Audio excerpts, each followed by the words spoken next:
Good afternoon, good evening, and good morning, ladies and gentlemen. It is time once again for another epic Alpha X series event.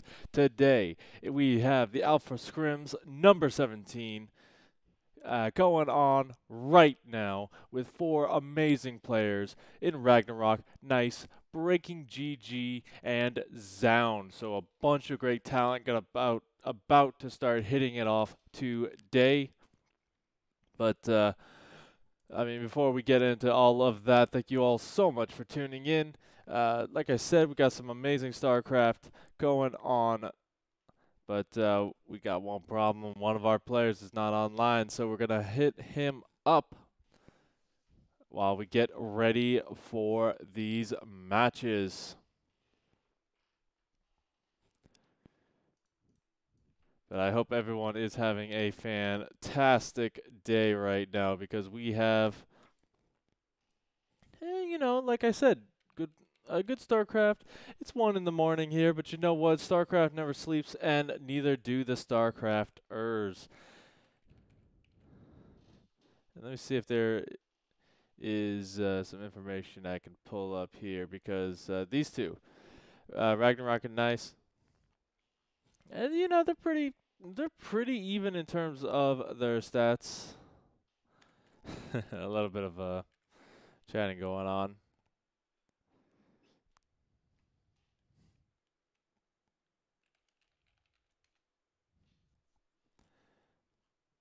But Alpha X, he's been playing pretty hard on the StarCraft recently. Even uh, taking down players like Parting just a couple of days ago with the Into the Alpha X series number 18. So he has been hitting it hard recently, especially with his recent GSL experience. Taking down Prince, Supernova, and the Bar TV. Unfortunately, losing to Solar and Maru, but he is still right up there with some of the greats, and also his opponent, Nice. Oh man, this guy is pretty cool. I casted him before a lot, and he's just a really good, awesome player. Now, just trying to get some information on what is happening. Um, as Ragnarok might not be online from what I am seeing.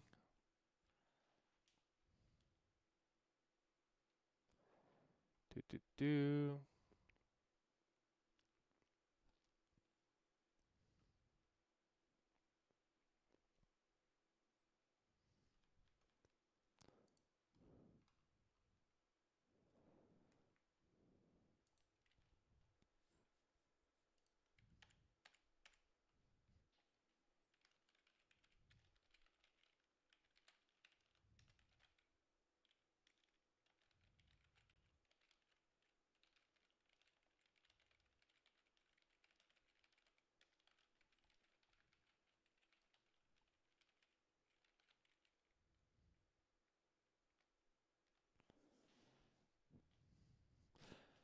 But yeah, Alpha X has been putting on some amazing StarCraft 2 content on a variety of different channels here. So believe me when I say there are so many great events going on. You've got the Alpha Pro series, which takes place over there on Africa, Africa TV.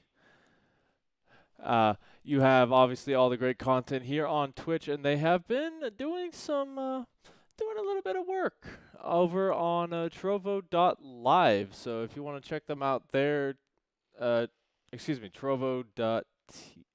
What is that website? It's been a while since I've casted, so bear with me here. Yeah, Trovo.live.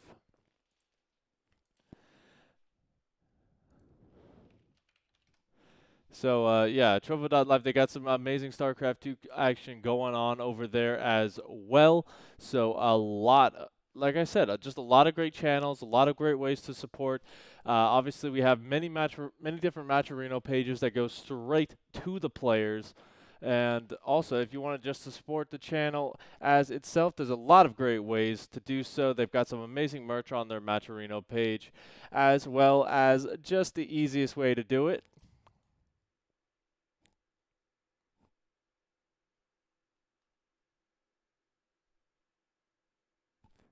Okay, that was supposed to work, but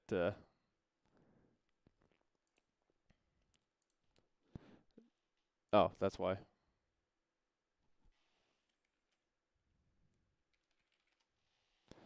There we go.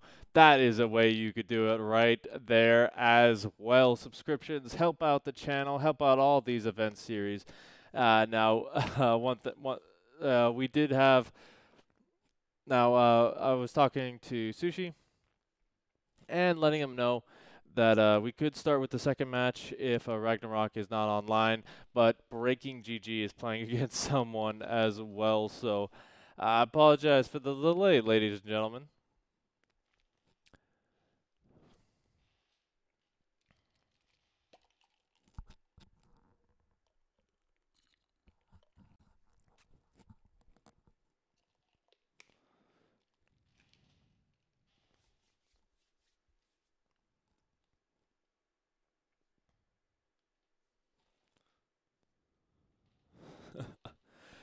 I tell you what, though, shout out to Sushi. You know, I don't think I've ever seen this guy sleep.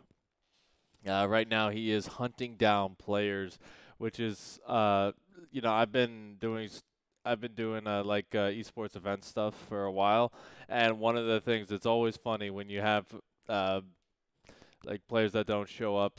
It happens more often than you would think, and like just having people like Sushi who can really just like hunt them down like a bloodhound is one of the best skills that you can have in esports. And you know, he is definitely making it work out.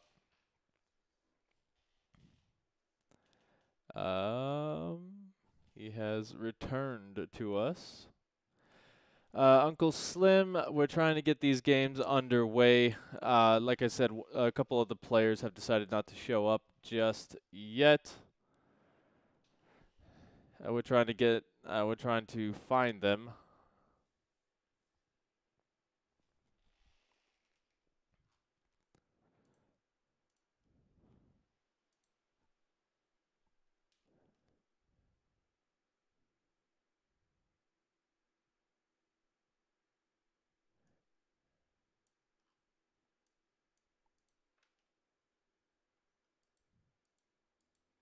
Yeah, he probably just fell asleep. It is 2 p.m. in Korea right now, and you know what? We got a pretty cool thing that we can do while we're waiting here.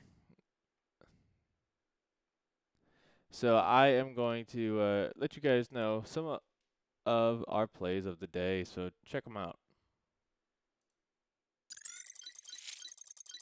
Patience. I bet he wished he did go for the Oracle this time around, though. The Thor. What is the Thor doing here? How often do you see a Thor this early in the game instead of something like a siege tank? Okay, in he comes right now. This Thor with a bunch of SCVs ready to repair it. There's a lot of Adepts right there on the right side. I think the Adepts should do okay against Thors, right? I don't see Thors that often in TVP, but we'll have to wait and see. We'll have to wait and see. This is a very committed build here for Cure, bringing a lot of those SCVs with him. And we'd love to see the medevac as well repaired here. As the, you know what, as that gets picked up, the Thor as well will fall. Though, you know what, it's going to be difficult to pick that up. So I think he's going to be okay. Status Trap not quite finding the greatest amount of units, but it might be enough for him to find a favorable trade here. Let's see what he targets down first. A lot of targeting on that Thor right now, and also a lot of targeting on other stuff, so I'm not quite liking the way Patience took that fight. I would have loved to see him actually either targeting down the SCVs or targeting down the Thor, but... Or the SCV, I mean, well, SCVs or even the Marines there, right? Let's come in here with more Adepts though on the other side. Is this the right call?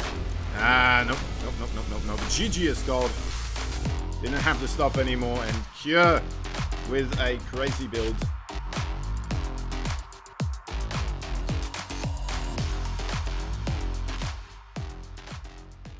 The SCV, but it should be taken down nicely here. Need to see a cancel on that bunker. There we go. The other one's still going strong, of course, though. And let's see if there's enough links. There should be. Oh my dear lord. Yes, there is. Yes, there is. It's a big surround here. Just go straight for the Marines. Actually, the micro on the Marines is pretty darn insane right here. Targeting down all of those Zerglings. And oh my dear lord, suddenly we have only Marines remaining. I really thought this was going to be a surround, but instead we're seeing these Marines now rushing towards the bunker. A big block, though, with that Queen and the drones just barely being able to safeguard the front door for now. Needs to be able to get these... Oh, my dear lord. Are you kidding me? One single Marine only being able to enter the bunker here. 10 workers went down. That in itself is a crazy amount. And Cure, I mean, he has another bunker here. One Marine also being able to enter into that one. Oh my god, gonna get the salvage as well. Are you kidding me? Gonna kill this Queen here. No problem. Man, this is a very strong start here for Cure. I would...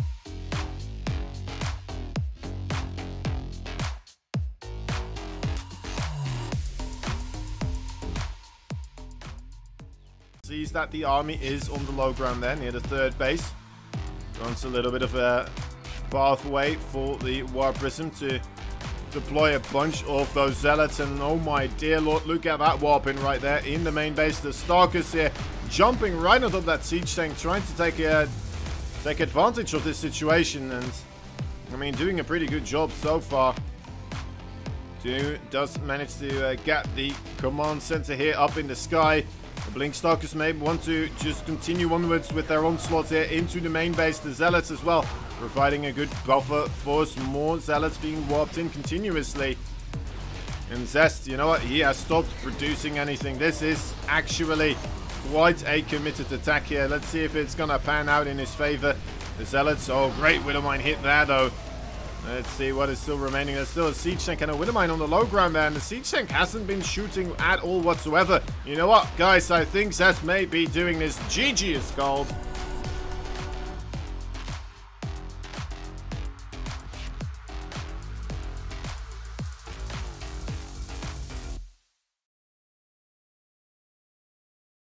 Patience. I bet he wished he did go for the Oracle this time around, though. The Thor. What is the Thor doing here? How often... All right, ladies and gentlemen, we have got ourselves a game. So Ragnarok has unfortunately not been able to show up. We can't find him. Put out the wanted posters, put out the missing posters. Just keeping your eye on the interwebs for that one. But we do have Vindicta to bring in here.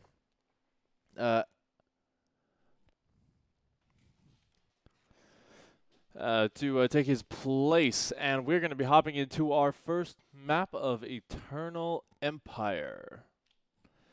We apologize for that bit of a delay, but we'd like to introduce these guys now spawning in the top position of Eternal. He is Vindicta, or Nice.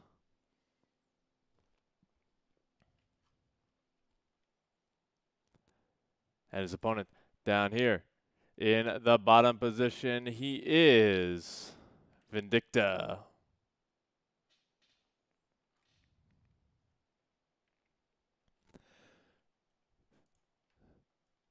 So this is one of my favorite matchups. PvT is such an amazing time just because you have so many different ways that it can go.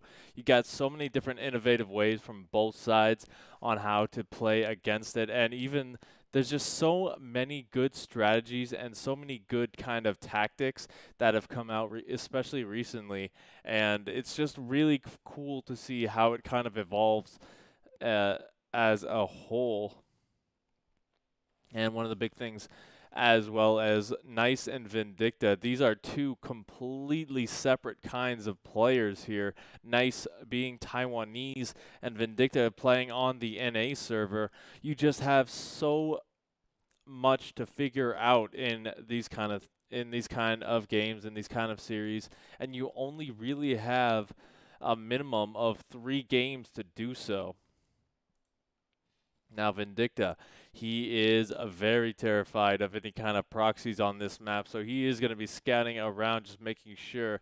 But luckily for him, essentially, this probe is still very visible on the map. One of the big things about probes is obviously they are only really scary when you can't see them. Other than that, you know, they're pretty normal. They're pretty nice, you know. They give you a little bit of a tickle, but you know, the tickle only just really there to keep you on your toes. You're not really gonna lose anything to a tickle, unless you have a. I'm not even gonna make that joke. I'm gonna stop myself. But the Reaper going to be scouting around and cutting off this guy. It is very important for him to take this out, apparently. And on the other side of the map, but you know, nice. He's getting up that additional gateway pressure, going up to 3. And from here, there's a lot of things that he can do. He can put on some very aggressive adept pressure in order to kind of keep his opponent off guard. But I really am more interested in seeing what the transition behind this is. You can't really stay on gateway units for too long. Otherwise, they just lose their effectiveness as the game goes on, as those upgrades start kicking in for the Terran player.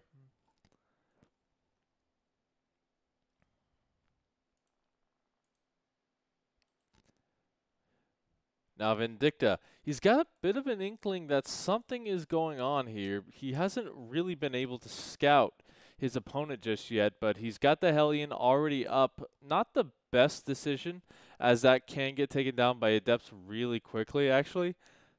But behind this, he's also throwing down those additional racks. So the 3 racks is really going to help him defend.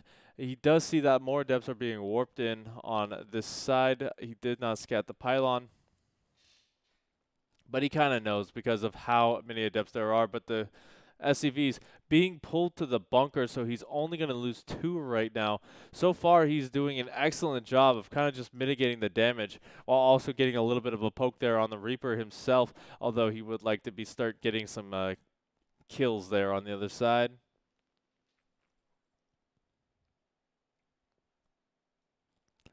Now the Adepts going to start shading around here. They really want to just get on top of these SCVs. We do have the Twilight Council and the Robo Facility as well on the way. So Vindicta kind of just trying to bait him into that damage. Getting a couple of nice pickoffs here, but now the Siege Tank is going to make things a whole lot harder. Still, he has delayed mining on this position for quite a bit of time here, and the Adept Warpins have stopped, so he's not going to commit too far into this anymore. But now it's a question of how many Adepts can get out of here, as now Vindicta able to take out a couple. The few that warp out will now have to go on home.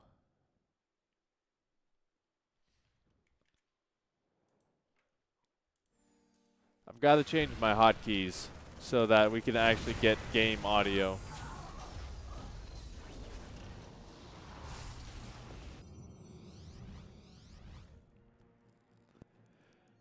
But anyway, we do have Blink on the way. We've got the Robo Facility, so he can transition into Colossus or Disruptors as well if he so desires.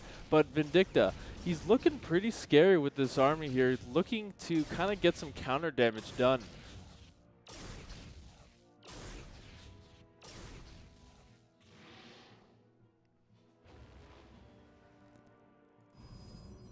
And now, you know, Nice does have his 3rd base here to defend. We'll have to see what he's going to decide to do here, as there are SCVs in here, so bunkers are going to be on the table. If Vindicta can break this position, he's going to be able to really put himself back into it. He lost a lot of mining time, not much else, but Now, Stim has completed. The siege tanks are sieged up, and now he's just going to start bankrolling forward with a little line of red. Although he may have overcommitted there a little bit to get that shield battery. He lost quite a few of his units, but now, nice. Actually just going to sack this position and go straight back into his natural, just trying to buy himself a bit of time in order to get enough units to deal with this. A couple of nice pickoffs as well. The Stalker's gonna blink forward here, but that was a very costly blink.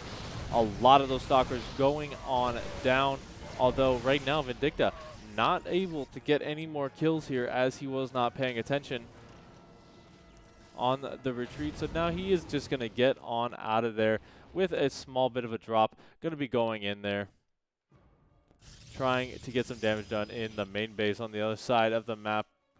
You still got this pylon run here, which will scout out when that third base goes down. But for right now, it looks like Vindicta is actually just content to stay on this 2-base, so we might be seeing just a full-on 2-base all-in type strategy here from him. Also, forcing the recall here was pretty nice, but nice also on top of that drop. Just gonna make sure that it cannot get back into these locations. Now the question is, will this be enough here? Remember, there is no third base on the way for Vindicta, so he's really going to be a little bit limited in what he can do here. Oh, look at that. Even all the siege tanks sieged on up, so they weren't with this army. And the question is, you know, Nice has been given time to power up. So far, neither side really able to get any pickoffs with this fight here. Great blink micro, great focus fire. Now starting to get the pickoffs that he needs.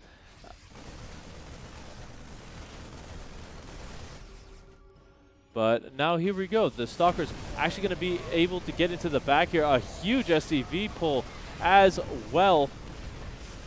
The Sea Tanks completely surrounded, and they will get taken down. So this attack starting to falter quite a bit. The Guardian Shield going to help out nicely, and nice. Takes game number 1. Now that does mean it is going to be Vindicta's choice for map number 2. So we will have to see what he decides here.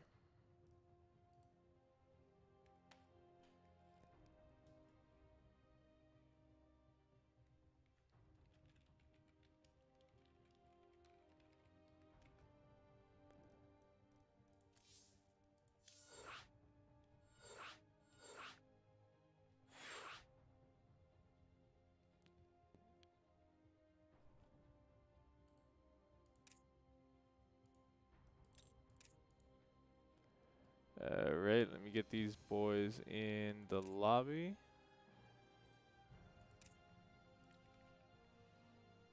So yeah, an excellent game, number 1, and I think that's going to really show how this series is going to go. Vindicta, he's a very aggressive player. He likes to get under your skin, and he likes to kind of just stay there.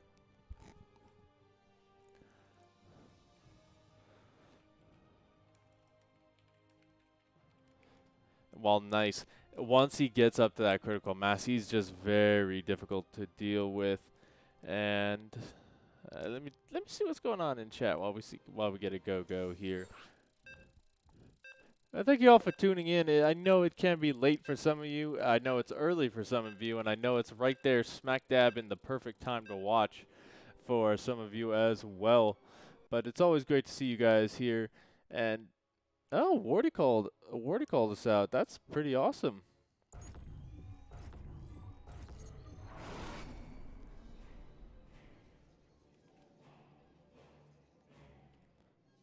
Do you know what else is awesome, guys?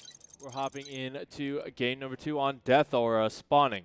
Down here in the bottom position, he is Nice. Repping the dragon, just like this guy up here spawning. In the top position, he is Vindicta.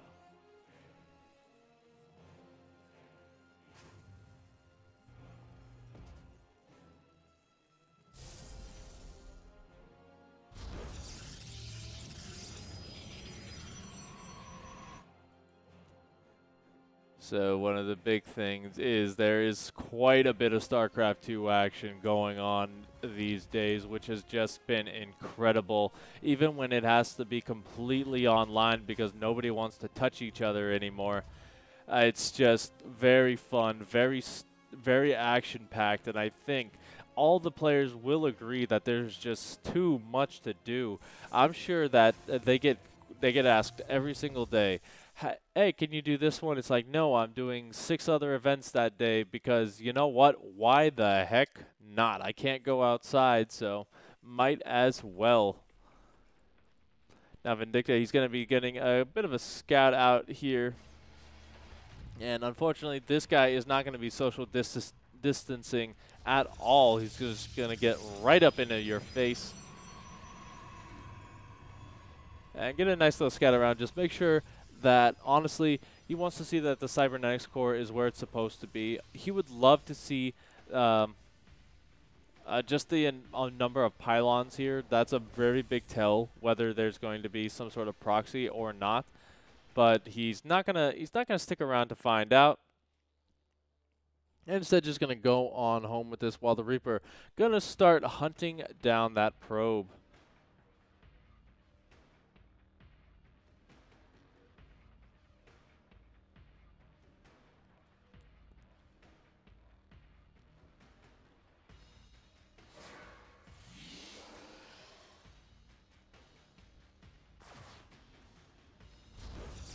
Okay, so Nice is going to be going into Stargate behind all of this.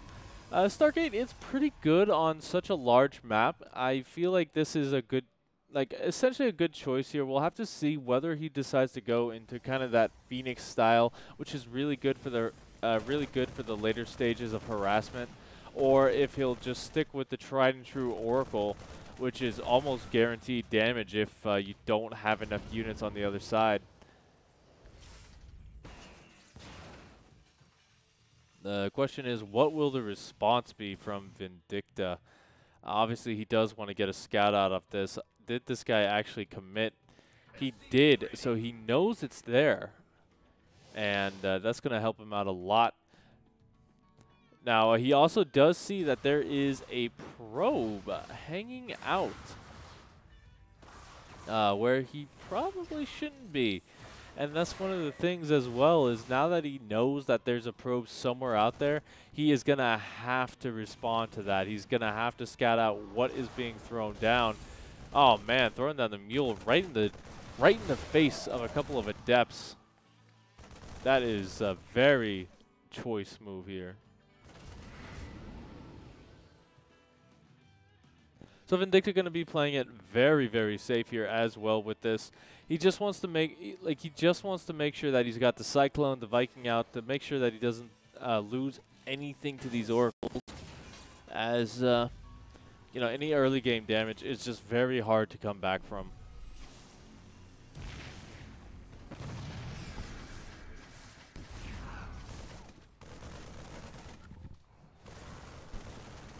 But overall, 3 probes going down, or 3 drones rather, or SCVs. There's only 3 different types, so I was bound to get it eventually. But anyway, just tossing on a couple of additional Cyclones here. He might be expecting a bit of a more commitment towards these Oracles here, but we do have the Phoenix on the way as well.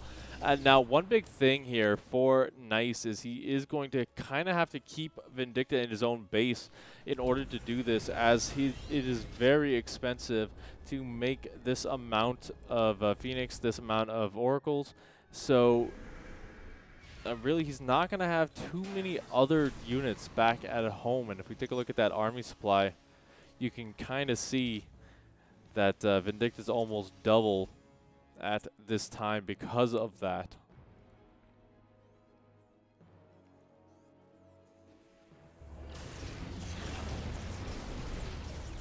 Couple of nice pickoffs, just trying to delay, but he will potentially lose that Phoenix. Not yet, but he does whiff the Revelation, so he will not be getting any information off that. As he does go up to a 3rd base of his own here, Vindicta, a bit of a difference this time. He does have a 3rd base as well.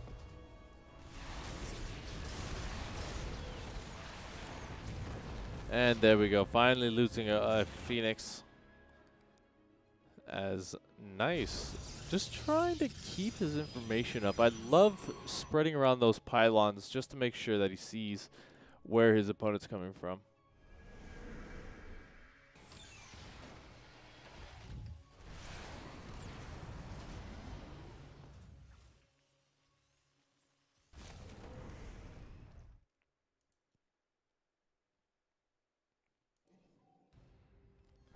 Now here we go. This is the big kind of explosion here from Nice. Basically throwing down all of those gateways is going to allow him to really ramp up that production here soon. Stim almost complete as well, so Vindicta might want to start attempting a move out here, especially when the army supply is so heavily in his favor, and it looks like that isn't going to be indeed the case. Getting rid of a couple of the Phoenix as well is really nice, just because it allows Vindicta to kind of get in there a lot more unabated, because those siege tanks are very vulnerable to Phoenix lifts.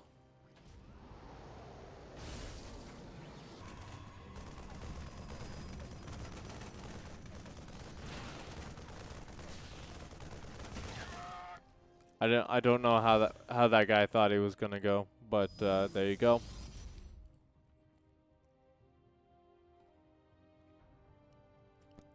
So now Nice is really just staying on the map here, staying offensive. Even though his army supply is a little bit lower, he is just going to be making sure that Vindicta's not really in a position to move out here. And as you can see, Vindicta just having to play it very defensively here. The Adepts as well getting into the main base. They're just going to jump around between these bases, and actually a huge warp in as well to substantiate that. He lost some probes to an SC, to a Widowmine drop here, but even getting just so much damage is being done to Vindicta's side of the map. His army is all over the place trying to deal with this. The War Prism still alive as well as those SCVs continue to fall. Like, I don't think Nice will be able to end the game here. He is definitely starting to lose a few too many units, but he will get out of there with 14 SCV kills to 7 probes dead on his side.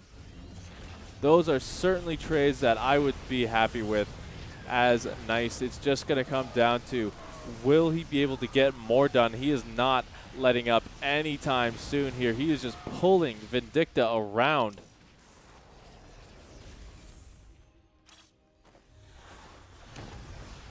And even still getting more and more SCV kills here, as Charge is going to be completing as well. Back at home, we've got Colossus production in full swing. So now Vindicta's going to have a little bit of room to breathe, but his workers have been absolutely shredded here. Taking a look at that, 67 to 53. That is definitely not a space you want to be in as a Terran player. But the Mules will help out quite a bit with that. The question is, are they good enough as 8 more workers going down? Just, man, Nice is so good. He can get into any of these locations, and he can really just stay there for an extended period of time. Yeah. Vindicta, he's still in this. I can't say that he's out of it. He still has a very nice army here, and is actually taking the army supply lead, but still just losing this much economy is kind of prompting him, it looks like, to actually move out into 2 separate Colossus here, with a 3rd potentially on the way after that Warp Prism, as well as Archons. You know, he won't have enough time to research Storm. They also have +1 attack here and +1 armor, so they are completely equal on upgrades. And while he may lose the 4th base, he's actually not going to lose it, actually. A big aggressive blink in, though. That might be a little bit of a mistake here, as it leaves a lot of those Colossus almost undefended.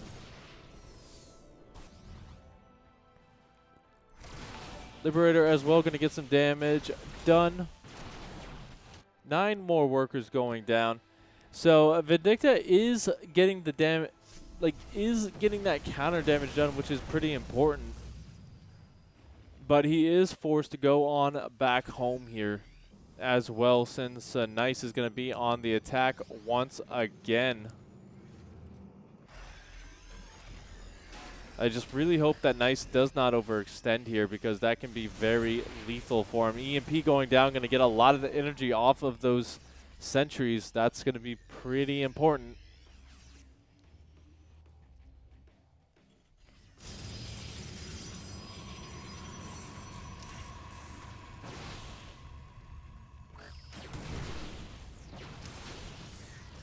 Wouldn't mind drop, not going to get anything done right there, but Nice is more focused on this side. He wants to get in there and break this position. He's he sees that there is no 4th base, so he is ahead in that base count. Wouldn't mind's going to do a little bit, but not really a ton. And now Nice, he's got to be careful here not to overextend. He does lose that Colossus very quickly here. The spread pretty good by Vindicta, and he's actually just going to push this entire force back. He'd love to get that last Colossus here. The Warp In not going to be enough to save that, but he will be continuing to press forward here. Vindicta's army supply is starting to lose out a little bit, but there is still a lot of Marauders to deal with these Stalkers. The Vikings have landed to help out as well. Nice, you know, he's got to get he's got to make that decision. He cannot wait any longer. Is he going to continue this attack, or is he going to go on home?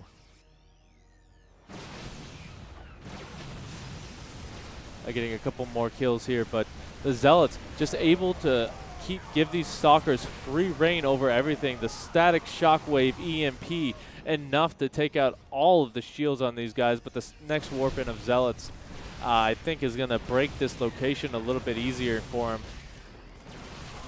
Good blinks back, also going to save quite a bit of that, and Vindicta will tap out. Nice, just showing his power, showing his aggression, and showing why he is the absolute king of SC2 Taiwan.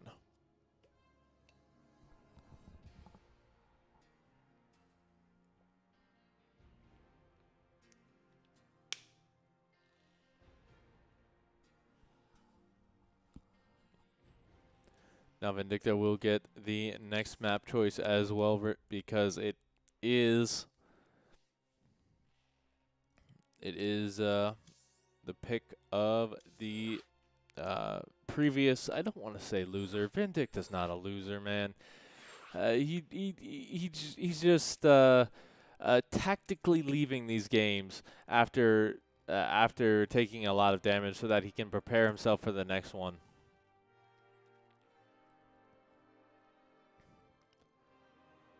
And we will be hopping in here.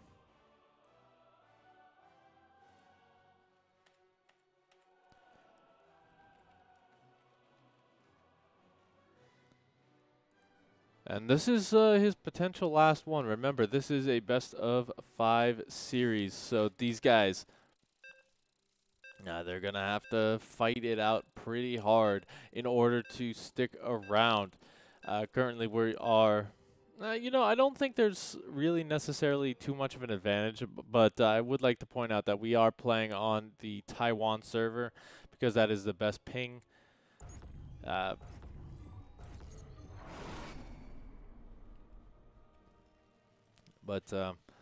You know, spawning in the bottom position, he's looking to fix it up and win this series. Spawning down here, he is Vindicta.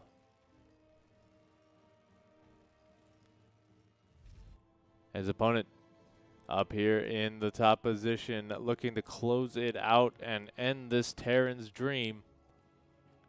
He is Nice. Although in these games he has been anything but nice. He has been absolutely aggressive and deadly here. Now the question is, okay, my question was answered before I even got to ask it. Would he cannon rush on this map? I think this is the map that I've seen Cannon Rush the most on in this ladder pool. I think it's a really good one because you do have just these nice locations down here. You can hide it pretty easily. You're not really paying attention there as the Terran player, so you're not really you're gonna see those cannons going down. Excuse me there. No, nice. He is gonna get a pretty good scat around here. Just make sure that everything is going well, and just be a little bit of a nuisance. Now, one thing he's got to look out for, though, is that second Rax is being thrown down in a very sneaky location.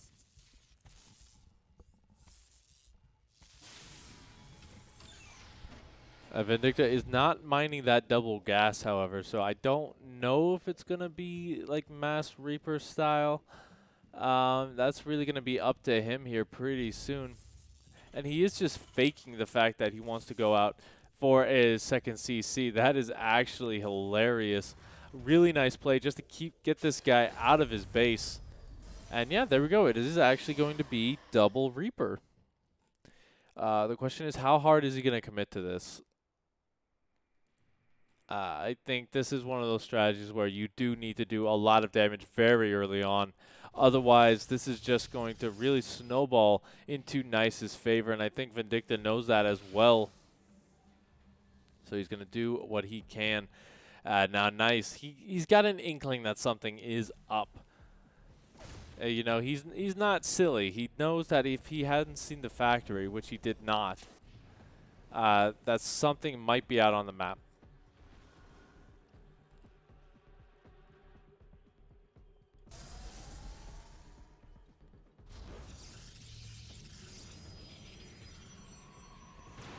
But the double Reaper going to be coming in here. The Stalker already in position. Do not want to lose these Reapers just yet.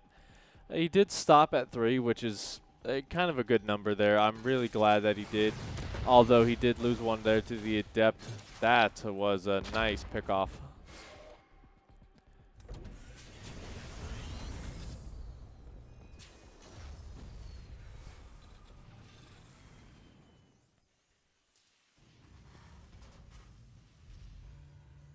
So behind all of this, we do have that tech lab going down. So Starport, or excuse me. So it has turned into a kind of 3-rack situation here. So Vindicta not going to stop being aggressive, even though he's being attacked right now. Although these Stalkers are going to be able to get some nice pickoffs here until that bunker does complete. So now Nice is just going to be content to hold on to this soft contain here. He's getting those additional gateways as well as a warp prism, so he is just going to be the aggressor. Unfortunately for him, Vindicta does have those 3 racks, like I said, so this might not work out as well as he's hoping. He does not know that there is a 3 racks plus siege tanks on the way.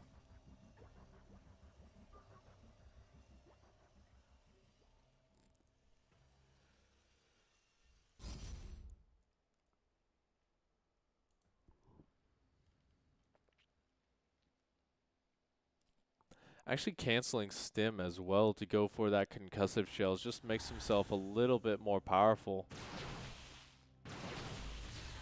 And now he can kind of siege up this location. It would be nice to get pick off there, but the Zealots now going to start warping in. You gotta have to fight this now. SCVs are being pulled. And the tech lab going down is actually a pretty big deal because that's going to delay any kind of stim that goes down. But great, little defense right there from Vindicta. Only losing 7 probes. I feel like I would have lost a ton more because I'm way worse. Reaper's going to bounce on in and not really get too much as well. So the thing is Nice. He's got the Robox facility and the Robo Bay on the way, so the big thing now is kind of just delaying any kind of push that Vindicta can do while he gets up those Colossus, while he gets up those Disruptors, whatever he's going to decide to do.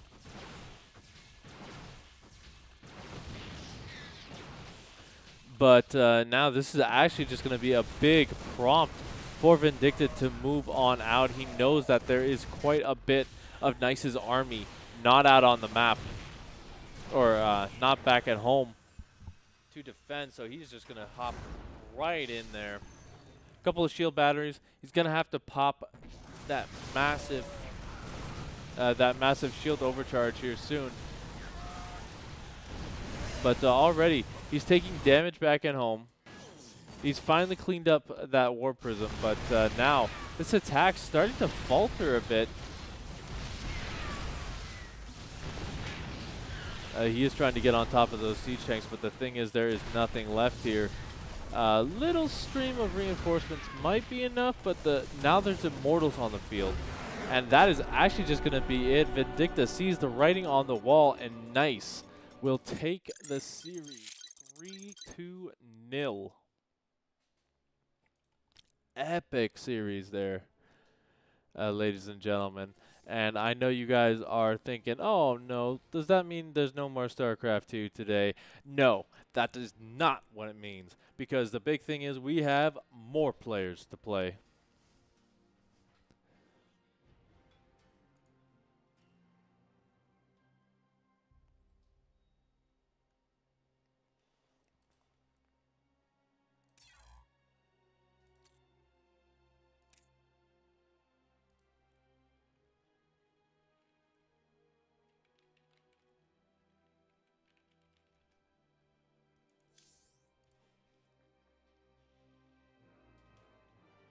Zaun versus Breaking GG is going to be our next matchup.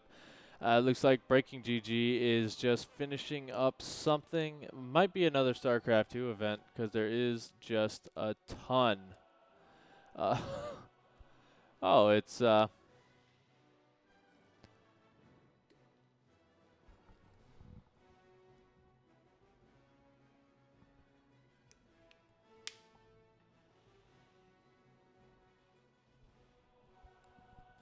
so one last game to go here. So all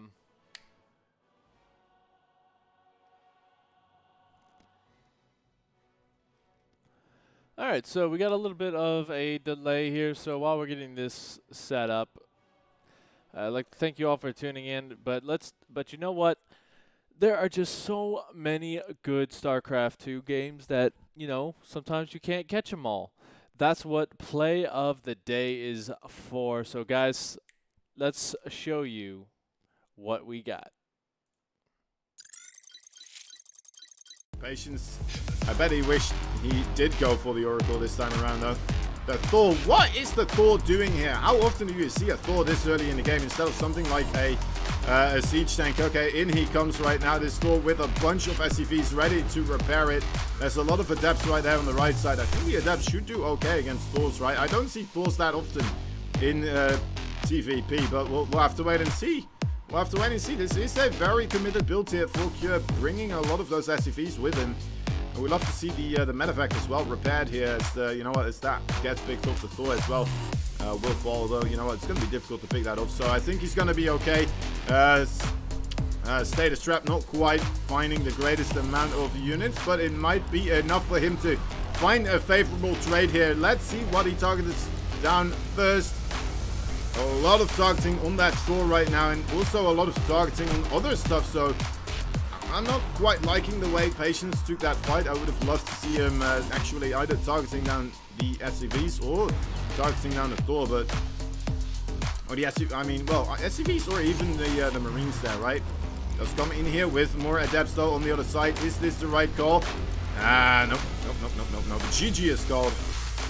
Didn't have the stuff anymore, and Cure with a crazy build.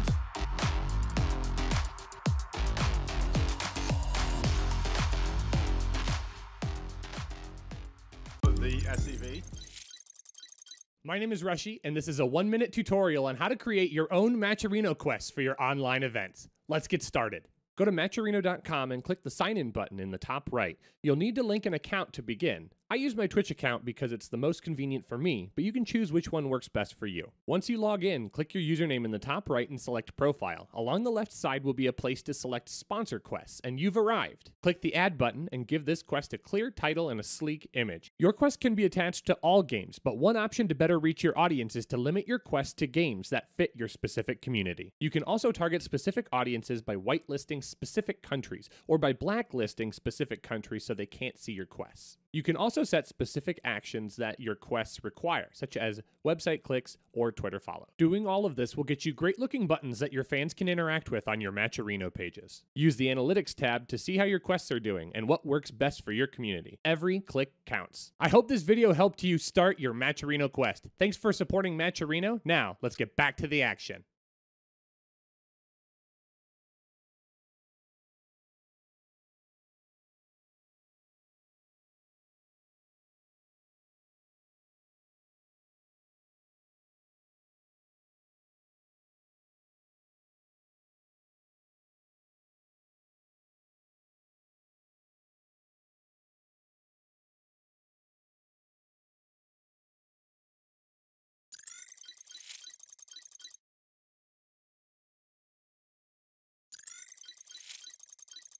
Ladies and gentlemen, we interrupt your regularly scheduled programming to bring you this announcement from our sponsor, G Fuel. You know G Fuel as the official drink of esports, and right now they're inviting you to take a trip down flavor memory lane with their new G Fuel bubblegum. It's their newest, mind-blowing concoction made with zero sugar and packed with antioxidants and vitamins. Be transported back in time with this classic taste of childhood while getting the energy and focus you've come to expect from G Fuel products. Check out their sponsor quests on our event page for more info on how to get your hands on G Fuel's nostalgic take on a time-tested favorite. Now back to the games.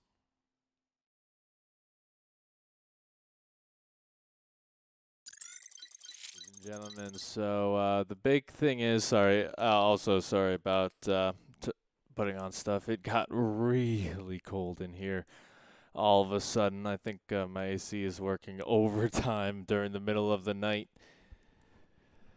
But yeah, we are just waiting for the end of Breaking GG's last match. Let me see where that one is playing out so that if you wanted to catch the end of that one. Currently, it appears to be a pretty good series. It's 3-4.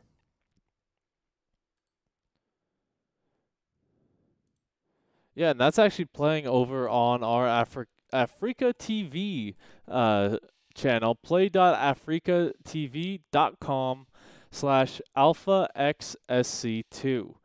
So if you wanted to catch the end of that one, you certainly have the opportunity to. Oh, actually, it's 4-4 right now. That is awesome because that is a best-of-9 series, and that is the Alpha Pro series. That's where we get some of the best games of the year because that is some of the top-level StarCraft 2 action that you can get. You got players like Innovation. You've got Patience. Deer, Stats, Zest. Just if you can name them in StarCraft 2, we've probably had them on the Alpha Pro series. But yeah, the thing about that one is that one can go pretty long, which is what happened here. But yeah, kind of talking about these players, Zaun, he's one of those players that I've been very interested in since he's been picked up by Alpha X. Because it's kind of funny to see, like if you go to his Aligulac page, he has had this kind of time between leaving SK Telecom back in 2016, where he's kind of just been middle of the road, not really doing too much. And then he joins Alpha X, and now he is at the top of his game, actually, taking games off players like Patience, like Dark, Innovation, and playing in the GSL as well. So he is definitely up there. He's making a name for himself currently ranked number 24 in Korea as well. And even actually playing in the China Team Championships as well, taking out Coffee 2-0. So, like I said, just a really good overall, a solid player. Now, Breaking GG, he's one of the Chinese players you gotta watch out for as well, because the thing is he's recently joined Alpha X as well since October 2nd of last year. And taking a look at some of his matches, he's taken out a lot in the which event is it? Yeah, he's pretty active, it looks like, in the DreamHack and Master Series. He's played in the ESL Pro Tour 2020-21 Fall Edition, only losing to Maxed. Everyone else just getting absolutely decimated by him. And in terms of these scrims as well, these scrims are between Alpha X players, obviously. And he has taken down he's been taken down Zound. So this should be a pretty fun series. Remember, it's going to be a ZVP as well. So just taking a look at both of these players with their history. And they're both about at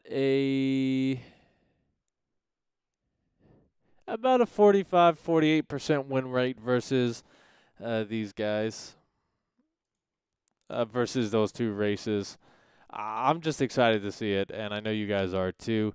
A bit of an update on that match. It does look like GXY is gearing up for an attack here. He's got a lot of drops going down all over the map. And I'm sorry that it's kind of just me talking here for a couple of seconds, because it does look to be going Breaking GG's way here. The army supplies are pretty even. He's kind of hitting that critical mass. It's about 9 minutes into the game, so we shouldn't be seeing that too much longer. But I would like to remind you guys that it's always a good idea to hydrate, because if you don't hydrate during a marathon session of SC2, well, I'll tell you what, you're going to get cranky, you're going to get tired, and you are going to break your keyboard just as bad as QXC did way back in the day.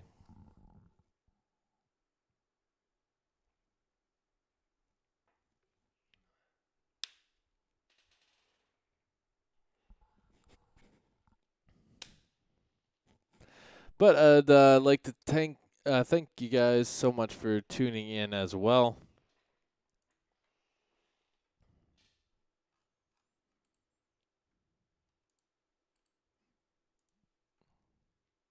It's always a pleasure to have you guys here.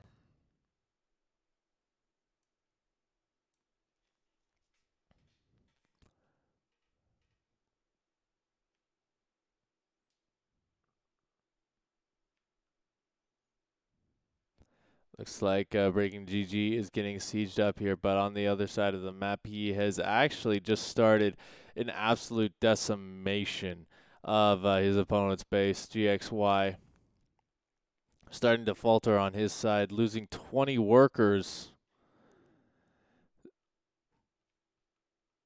So that is some exceptional damage, and we might be seeing a tap out here pretty soon because of that. I'm kind of just watching the chat here.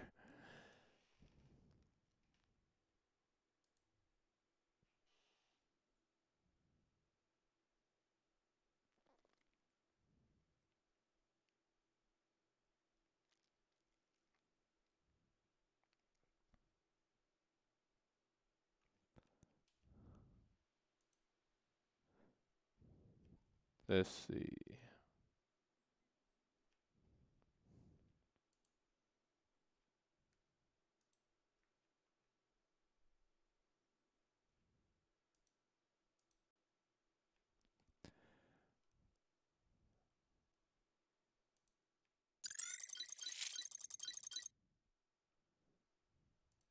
Yeah, this is basically what I am keeping my eye on right now. This is the Alpha Pro series.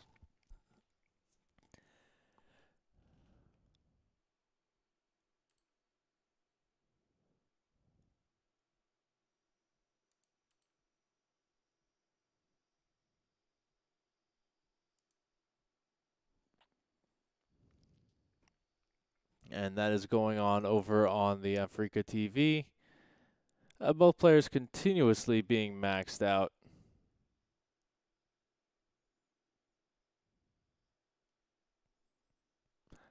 But I honestly don't believe that this one will be too much longer. Breaking GG obviously getting up to that critical mass. And we're already at Hive Tech as well.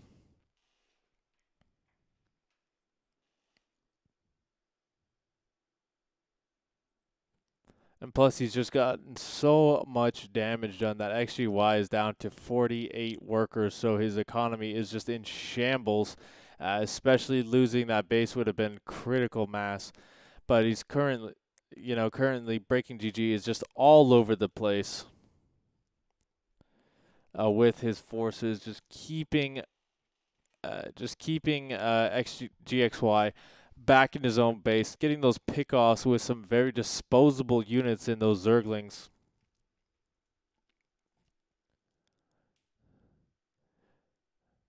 And every time that GXY tries to break out, you just have more and more units coming in to kind of just push him back. Currently, he's got it. The Terran player has a much higher army supply, but that really doesn't matter when your opponent is on the other side. He's spreading that creep. He's about halfway across the map with it, and at the same time, you also have Ultralisks and a ton of Banelings. Chitinous almost done, plus 3 Carapace as well. So overall, like, this is just a really tough spot here. Even the Ultralisk just feeling confident enough to jump in with that. And every unit that GXY loses here is going to be really damaging to his economy because he's down over 1,000 in the income. Breaking GG can just remake pretty quickly here.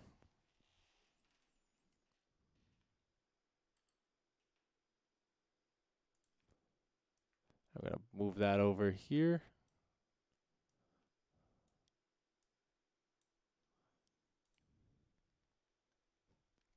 But this is kind of the point where we are in this game. And I do know that there's no sound really going on through this one. Let me try and actually get that up. The problem.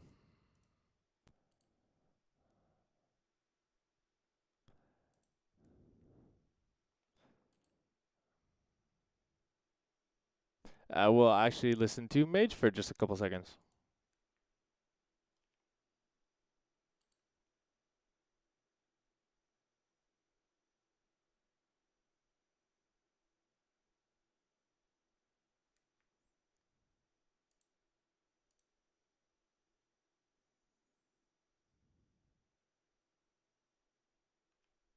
As much discord as possible. Here comes another attack at the bottom, just trying to attack both ways. XY realizing this, trying to separate his army out as best as he can. The Baneling's gonna get some really good connections though. The Ling starting to trickle in. At the same time, more and more Ultras. These tanks though doing their job and shutting a lot of this down. But the damage has been done. XY falling under the 100 unit mark. Is now starting to fall apart. Gonna lose that third base momentum. Gonna lose a lot of these tanks trying to rebuild that home. GG will be called. And BKGG is going to take the victory. And there you have it, ladies and gentlemen. Breaking GG just completed his last game of that series. So now he is ready for his next series. You know, there is no rest for the wicked. We're gonna create this lobby, and we are gonna get started right away. Okay. He needs just a couple of minutes.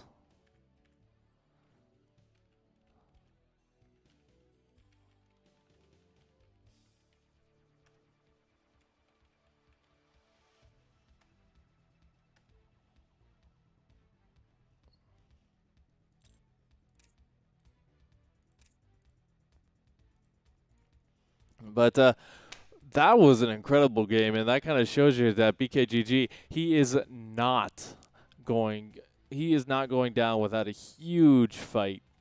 He just absolutely was able to pull his opponent apart. Just so much good stuff going on in that game. Able to reach that critical mass of Zerg, which is just really powerful here. And he's going to have his work cut out for him. You know, we got Zaun here, man. You know, the last time these two met, he was able to defeat him in a 2-0 victory, but this is a best of 5. You know, you can never even compare best of 2, best of 3s, best of 5s, best of 7s, because they're just so draining in so many different ways. I think the best way to kind of describe it is that the longer you go, the longer that you kind of have to deal with that kind of fatigue setting in. Like best of 3 series, that's pretty easy to get through. Just because you don't really have that much to deal with. But once you start getting into the longer series, you know, you're starting to get tired. Your opponent, he just kind of turtled the last game, so you're getting frustrated because you couldn't break him until very late. So it kind of puts the pressure on you to kind of just keep it simple. Cheese. All in. Bum rush him.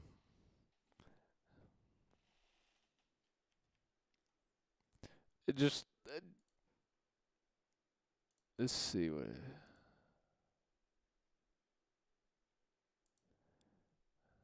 But I do hope you guys are having a fantastic time.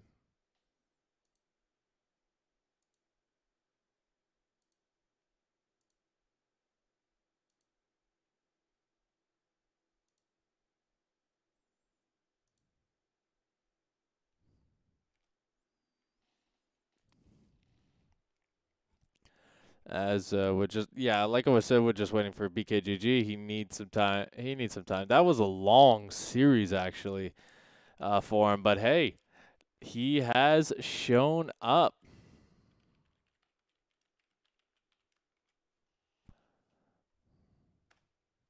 And he is ready to go.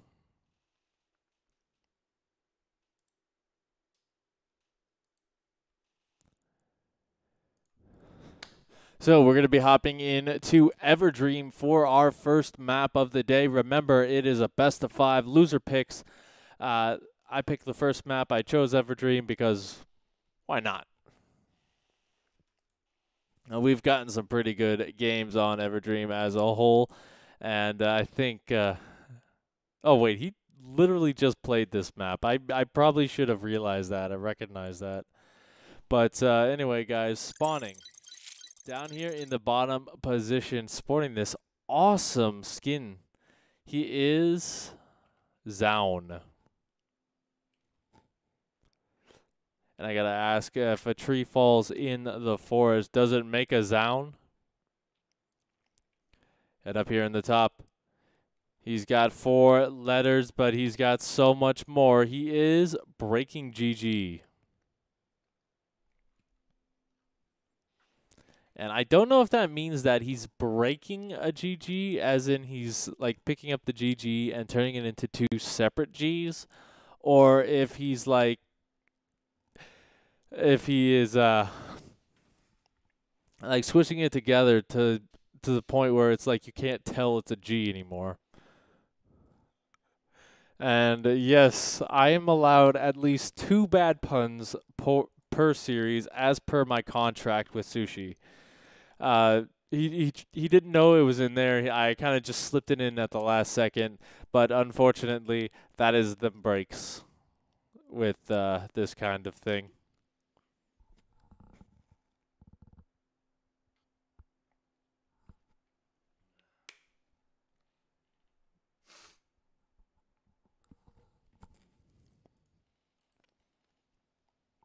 But we do see a relatively standard start from these two guys. Not really feeling like they want to go too aggressive right now. Not going to start this series out with anything too greedy.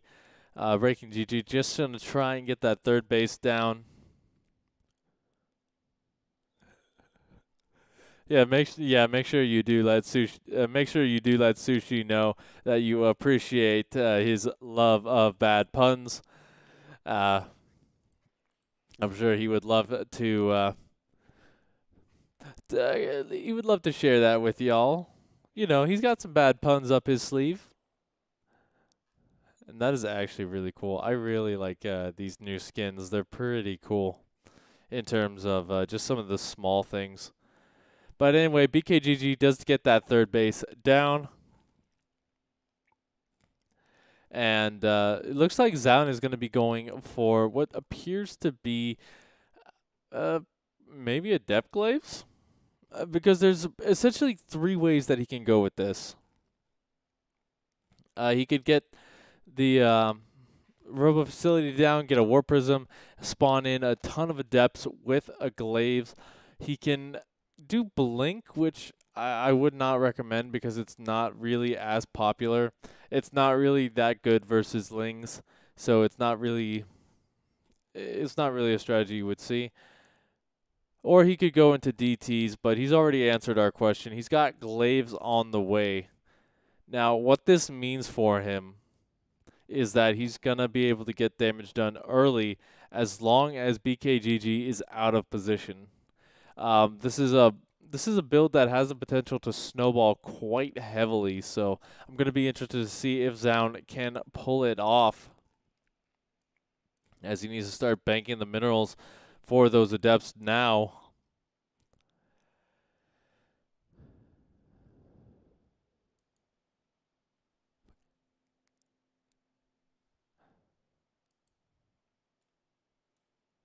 As we do see, we got the lair on the way, the roaches. So he's got he's getting the tools that he needs to essentially deal with this, but he doesn't really have that many units out right now. He's currently only got 6 Zerglings, and they are nowhere near where they need to be.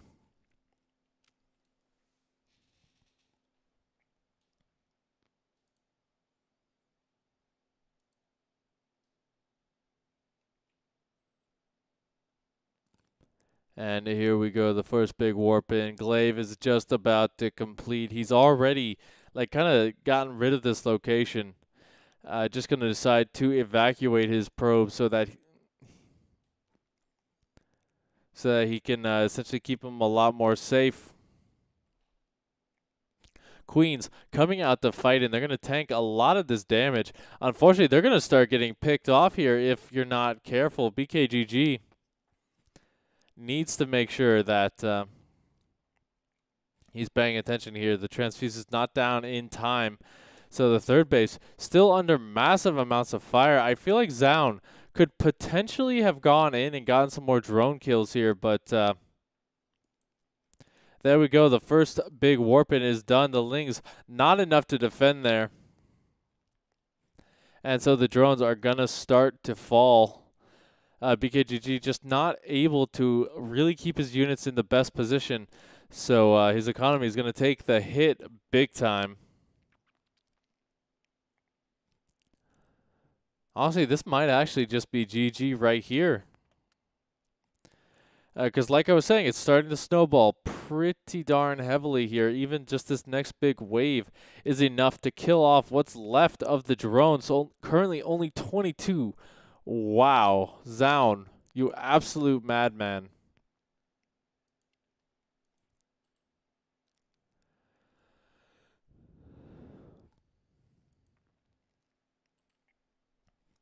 So now, never mind.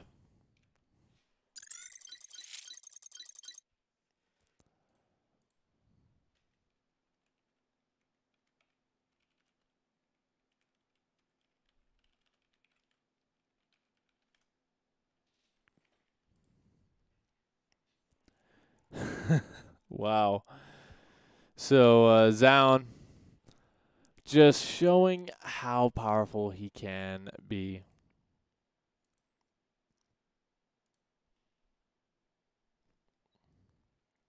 And it looks like BKGG actually just going to make the maps for himself.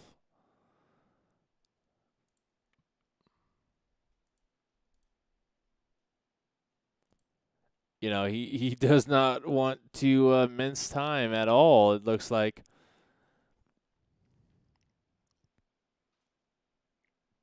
So here we go, ladies and gentlemen. We're just going to hop straight into it here. Spawning in the top position, he is BKGG. And his opponent down here in the bottom, he is Zaun.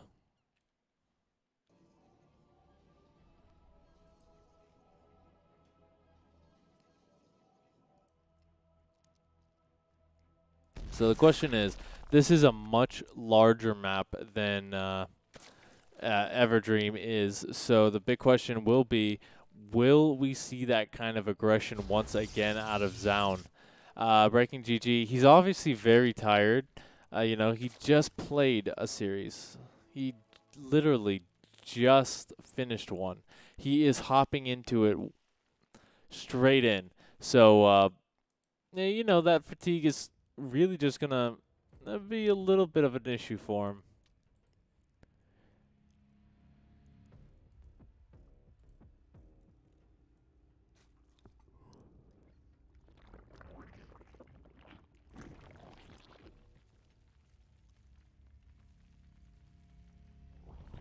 But once again, you know, he's not going to overreact to anything. He's not going to he's not really going to be too aggressive himself here, is GG, because yeah, he's going for a pretty standard start here. We will have to see what he goes into behind all this, however.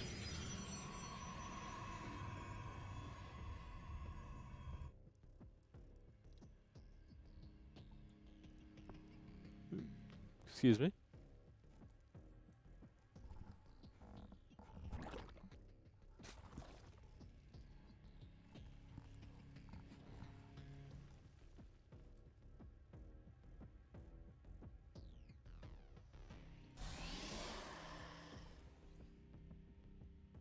So the fact that he's chronoing out of his gateway, that's a bit interesting, and that kind of tells me potentially more aggression. The reason I would believe that based off of that is because usually you do want to kind of chrono boost out probes this early on. It's a little bit easier, or to get that economy rolling.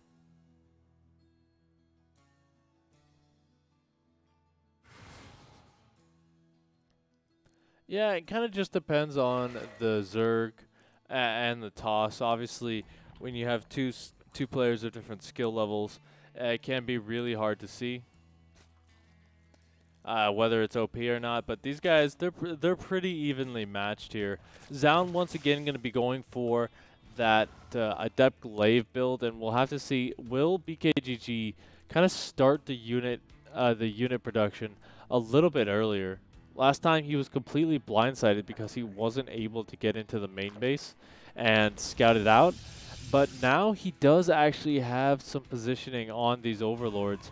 The Stalker not in position either to defend against this.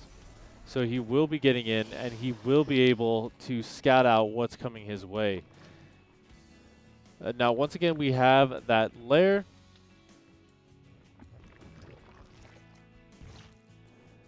Coming down, as well as the Roach Warren. And it's a little bit earlier this time, so hopefully that will be enough. Did he actually see it, though, is the big question.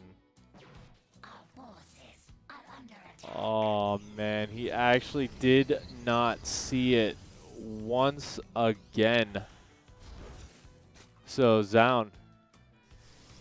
Actually, wait a second. Did he? Okay, he saw the Robo Bay, or Robo Facility, which will tell him a little bit here. But the thing is, you really got to get a handle on this quickly here.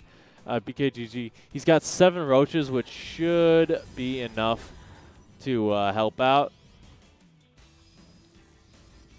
But they do need to be in the proper position. Once again, he's just going to evacuate his third base. Zound going to be very patient. Just start to get work done on these, on this hatchery. Going to get another big warp in as well. And now the roach is going to be starting to pop and try and push this back, but already losing a few of his queens. And now, once again, breaking GG, just not in position, so the drones are going to start to fall a little bit here. He did not make the game with Game Heart, so we won't see how many, but you know, it's a bit of a better start for him. He hasn't lost as many as the last game.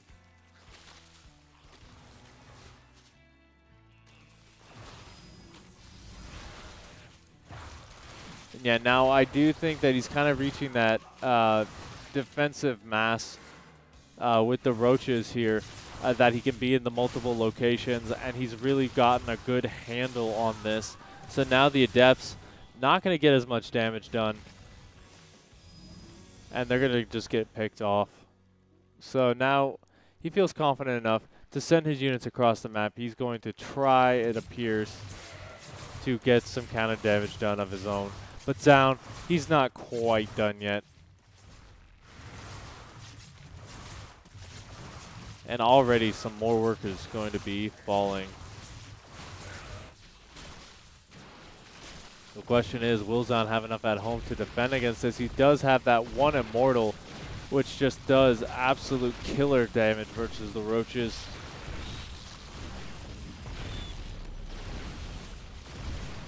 And now with 2 of them, that might be a little bit too much for this attack. Breaking GG starting to get picked off.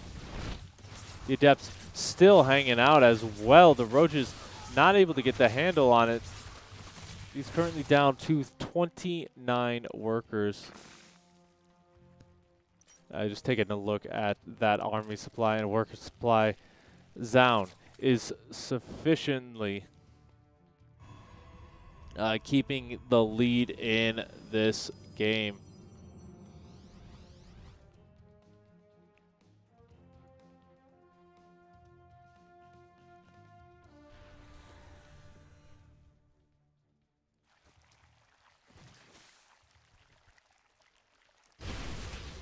I think the big thing now is, if Zound can defend this attack, which I think he will be able to quite easily because he does have quite a large army supply.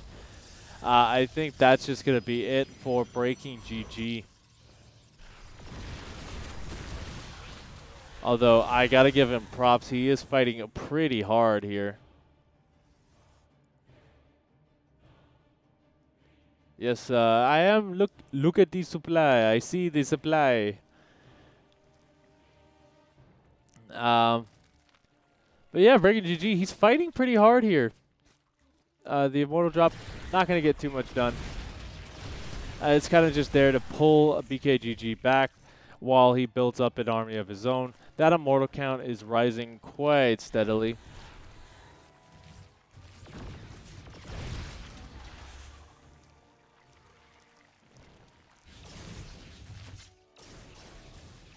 And I think at this point the Spire transition's kind of a hallelujah, Hail Mary play here for BKGG. He really just wants to kind of catch his opponent off guard. But the thing is, you know, he's had to spend quite a bit extra in regaining that army supply, in regaining that worker count. So he's not really going to have the minerals and gas to get that critical mass of meters that you would need.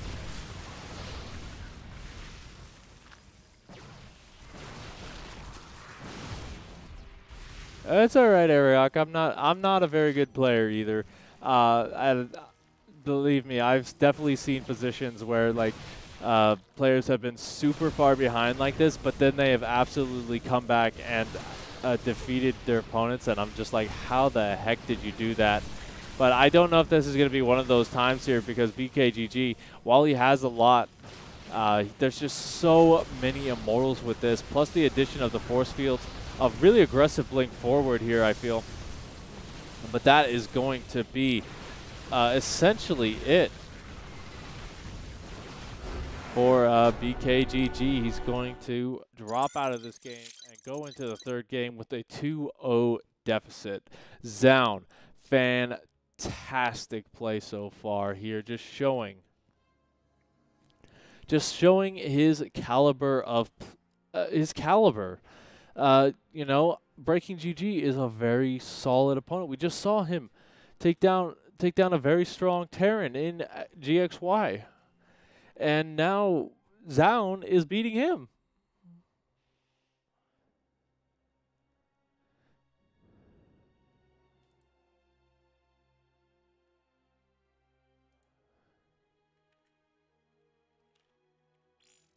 There we go. So Breaking GG once again chooses the map. It is going to be Submarine. We all live in a yellow submarine, so this is probably the best map to go on for all you guys who are a little bit homesick right now.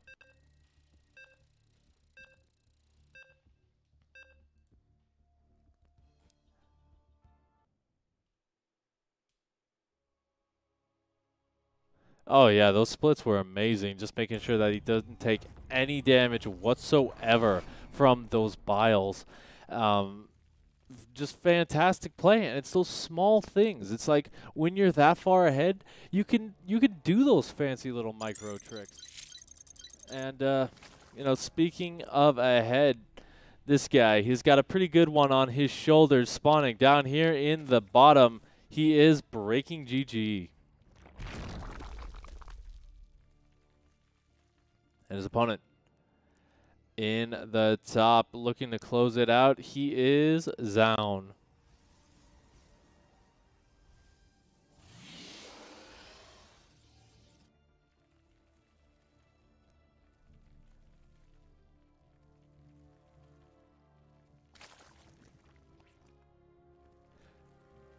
So it looks like once again Breaking GG's not going to not gonna try anything too fancy here. We don't see any early spawning pool.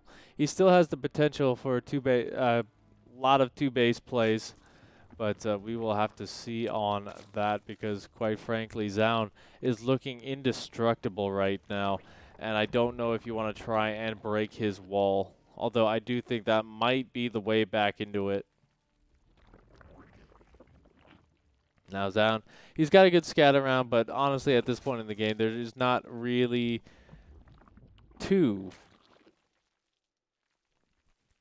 there's not really much to scout overall.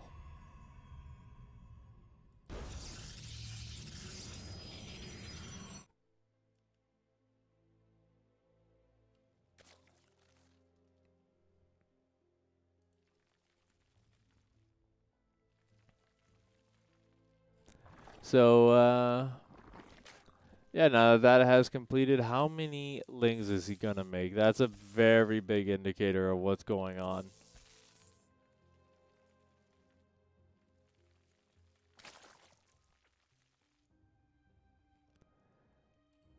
So far, he's only going to make 2, so, you know, nothing too fancy, nothing too crazy. But once again, for the three-peat, Zoun, my man, gonna be going straight for the same build. If it ain't broke, ladies and gentlemen, then you do not have to fix it.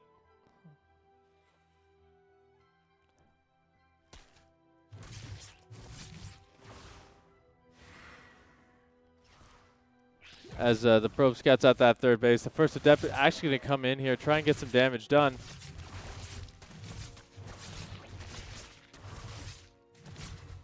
And we'll get 1 kill, I believe. Units lost tab. Yep, he's killed 2 drones so far.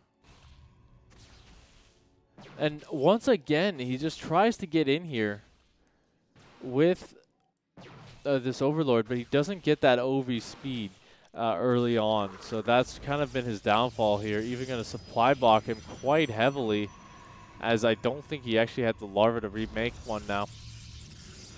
Again, that Breaking GG, fantastic player, but he is a little bit fatigued here from his previous series. He went all the way to 9 games, and that can take it out of anyone.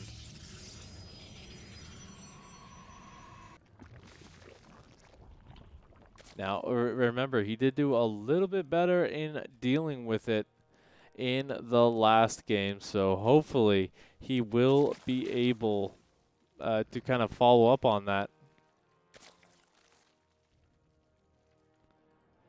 And make this one the perfect defense. But it's going to be tricky because he doesn't actually have that many units out right now, and the roach production has only just now starting.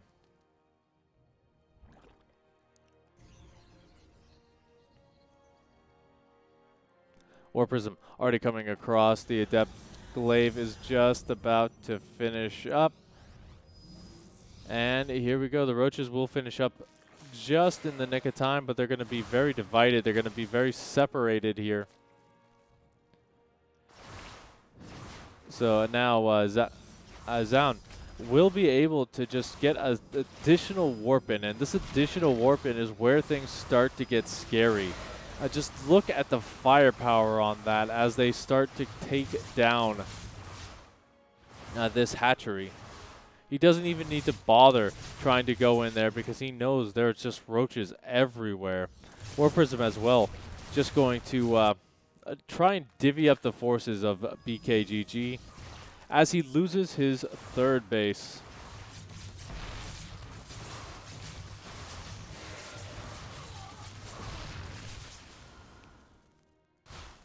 And yeah, these warpins just all over the place. About 6 drones going down right there. And even pulling straight into this drone pull. Not going to be enough. He does clean that up, which is pretty nice, but he still took a little bit of damage there. Just taking a look at the units lost. 17 drones going down with that. And he still is not done. Just going to do some fancy Warp Prism micro here. Keep those alive. And back at home, he's got the Immortal production already closing out. And it looks like he's just gonna fight it and look to clean up and finish house.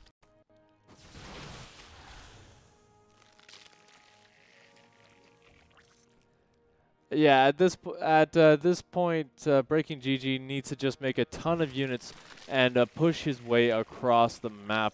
You don't really have too much other option here. The problem is he doesn't really have a huge larva production, I feel. Because his queens were so involved in that defense, he hasn't been transfusing as often as he should.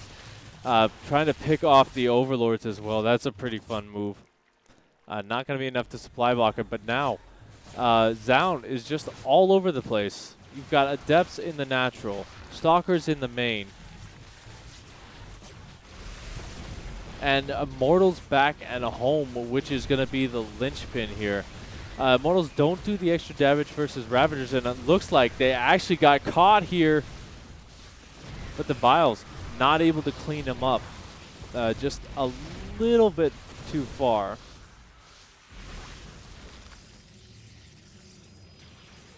Shield Battery did get popped there as well, so while Breaking GG still has that army supply lead, he's still getting a lot of work done over on this side of the map. Great splits, just going to try and defend as well as he can, but unfortunately now he's getting pushed back. That drone count is just very, very low.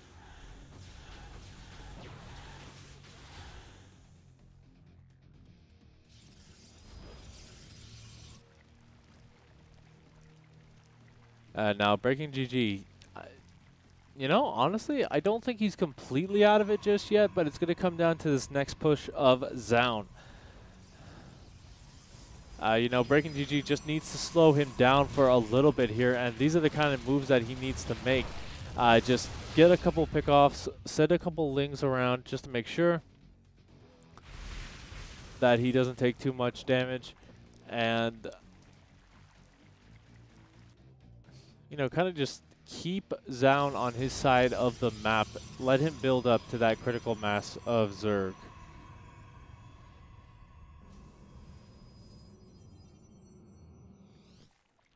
So, actually have a question in chat. Why not make a couple of spines? The big problem with that is spines can be a little bit expensive early on. They're about 100 minerals.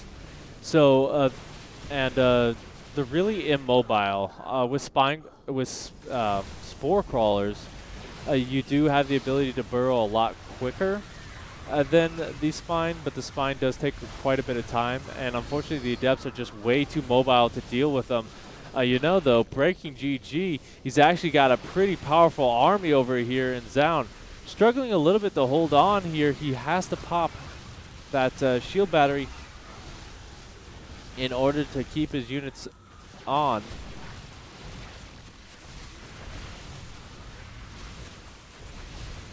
But it looks like Breaking GG just getting whittled down quite a bit. Even looking at the supply, a huge blink forward here. That actually a little bit of a mistake, but it is enough to clean up this army. And now Zaun is forcing the retreat.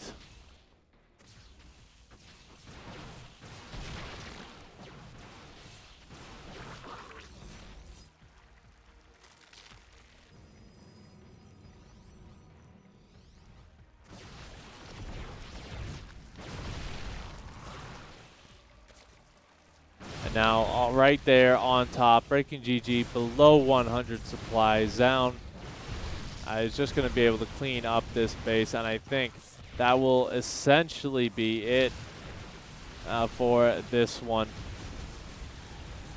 Unless Breaking GG can get a miracle.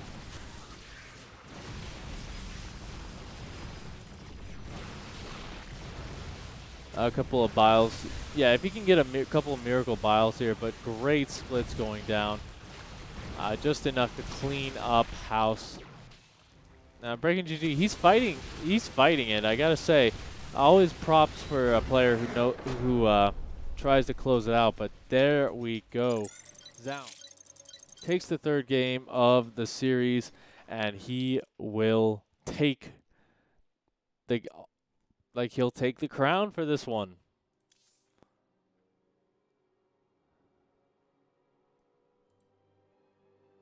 So let me just make sure.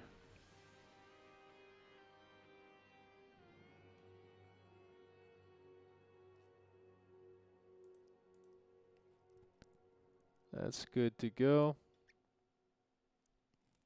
All right, so it looks like we are going to be hopping into our finals.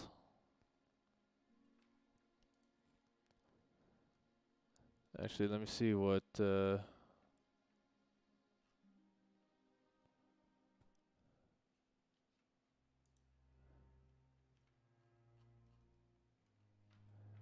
right, so it's gonna be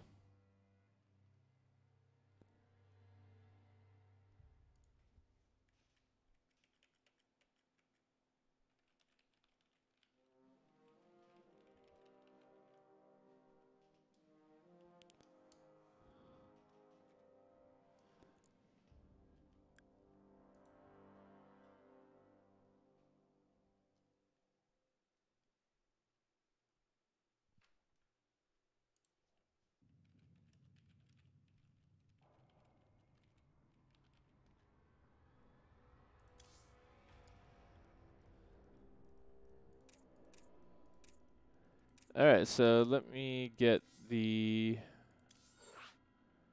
maps up.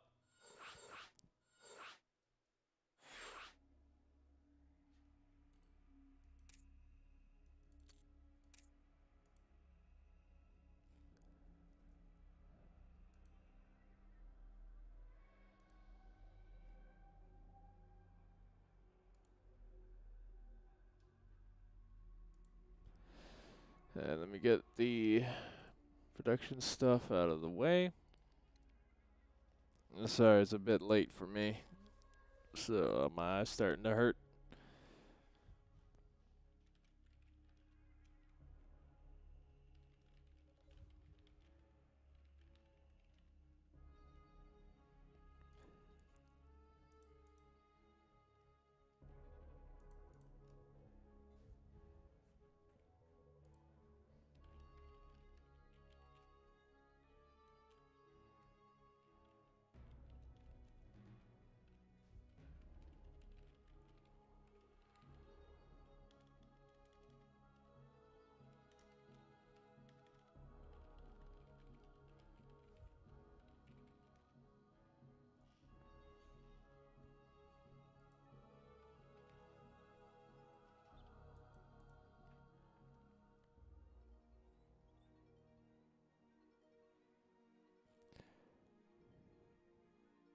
All right, so let's hop into this one.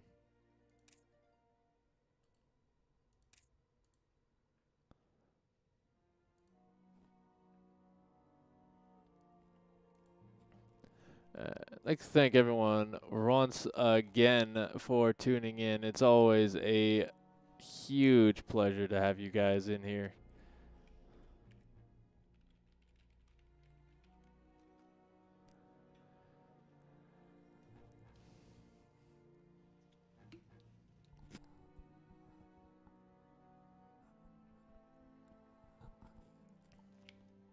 But we have gotten the confirmation that these guys are ready to go. So without further ado, let's start this series out right on Pillars of Gold. This is a map that I'd love to see for anything Protoss because I've seen some very fun strats come out. But without further ado, spawning in the bottom left position, he is Nice.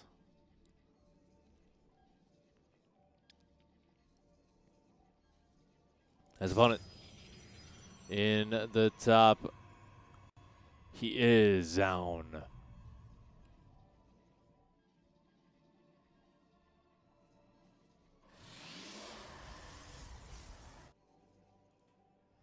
So PvP has the potential to be a little bit of a longer game. You know, we've been seeing some very short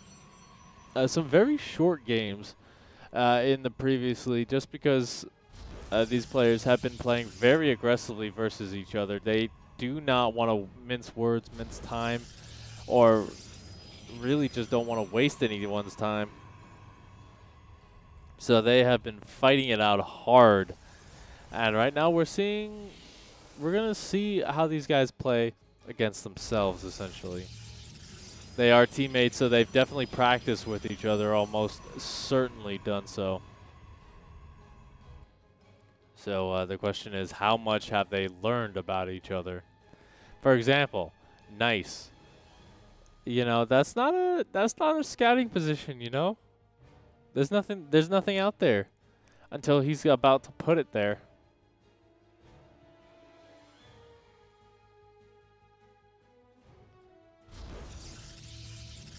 And on the other side, Zoun, you know, that is a normal scouting position. He's actually gone to his opponent's base. That's kind of how you're supposed to scout.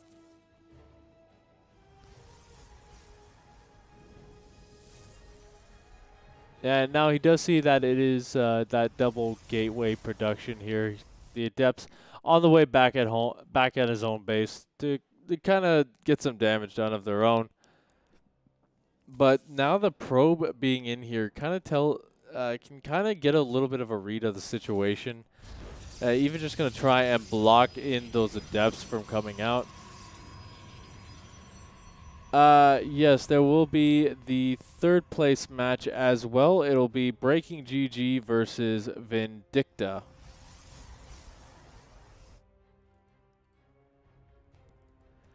That will be a best of 3. But right now we do have the finals going on right now. And so far, already a pretty good start here, although Zound did get a read on this pretty well. He scouted out the Oracle that is on the way. It's kind of funny to see these two different types of probe skins coming up.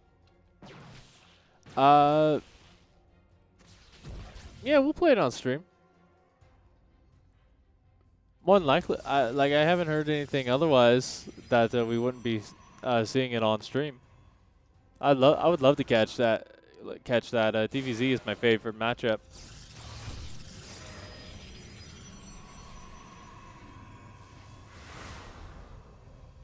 But already a little bit of damage done. This Adept going to hop on in, get 3 worker kills for his trouble. Warp Gate's about to complete for him as well.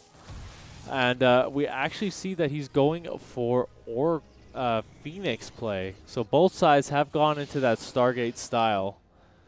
And it looks like Nice has taken a little bit of the worst end of that trade.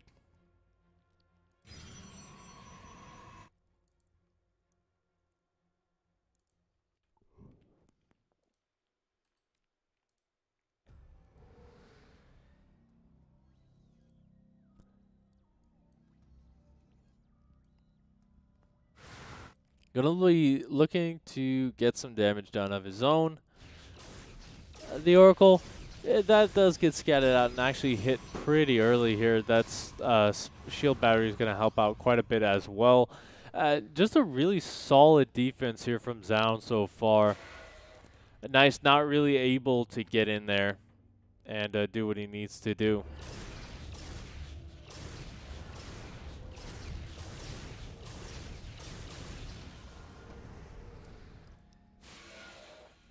Complete air superiority as well.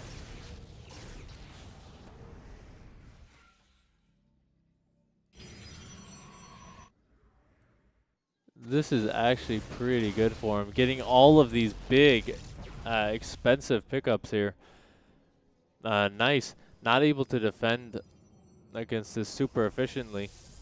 Although he does look like he's going to be going for a bit of an attack here soon with DT. So a little bit of a win behind Dark Shrine situation here. And I mean, he's getting a good scout about what's going on. Did Zound actually see the Dark Shrine? Probably not.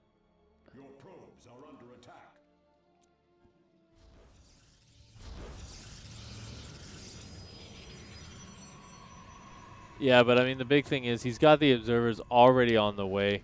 He's got the robo facility out. So it's going to really come down to where he positioned that. And right now it's just positioned right there where it's supposed to be in order to defend.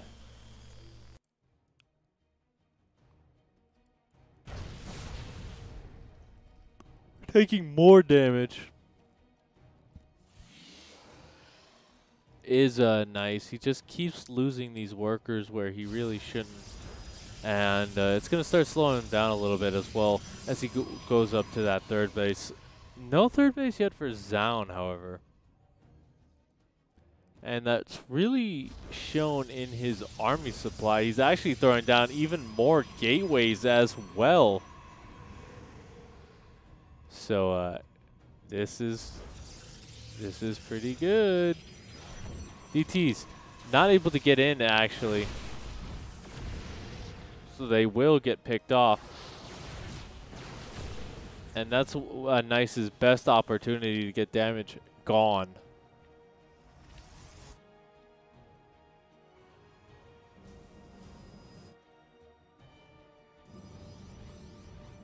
So now it comes down to when will Zound attack. He's got a pretty big window where he is going to have the better army, especially since he did not throw down that third Nexus, but...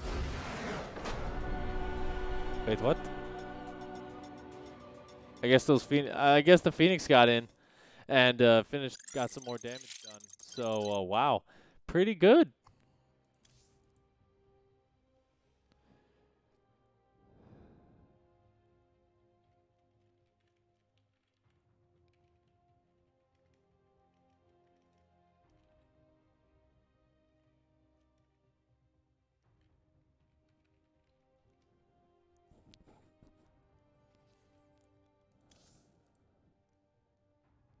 And we are going to be going into Death Aura as our next one.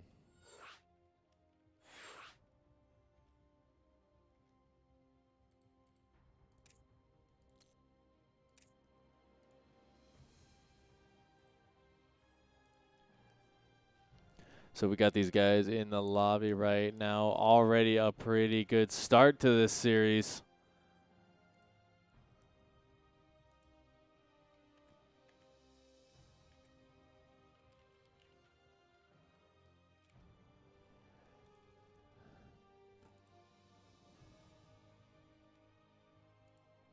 Just waiting for the go-go.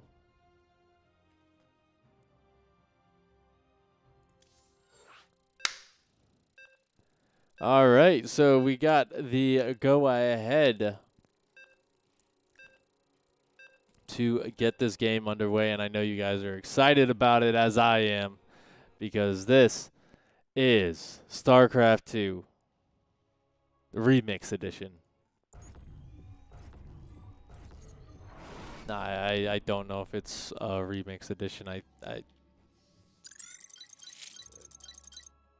But anyway, spawning up here in the top position in the red, he is representing Alpha X, Zaun.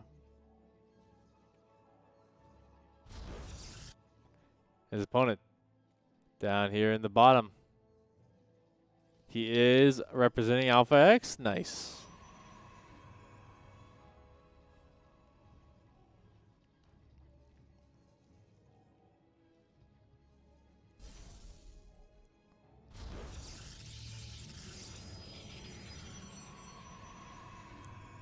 So the big thing is what these guys are actually looking to play for. They are playing for that top prize of $60. And I tell you what, $60 for maybe a couple hours of work is actually pretty darn good for these guys.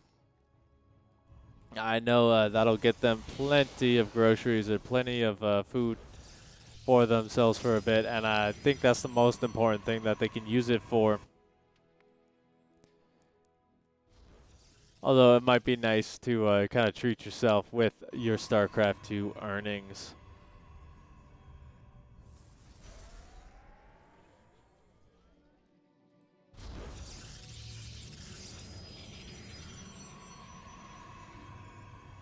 Now, last game we did see it was a bit mirrored here, but now, and not so much, you know. Zaun actually going to start doing some little bit of cheeky play here, even throwing down that pylon to prevent the second Nexus from going down. But, yeah, it's even going to force a Zealot out in order to deal with that. So just small little things, trying to get into the head of your opponent.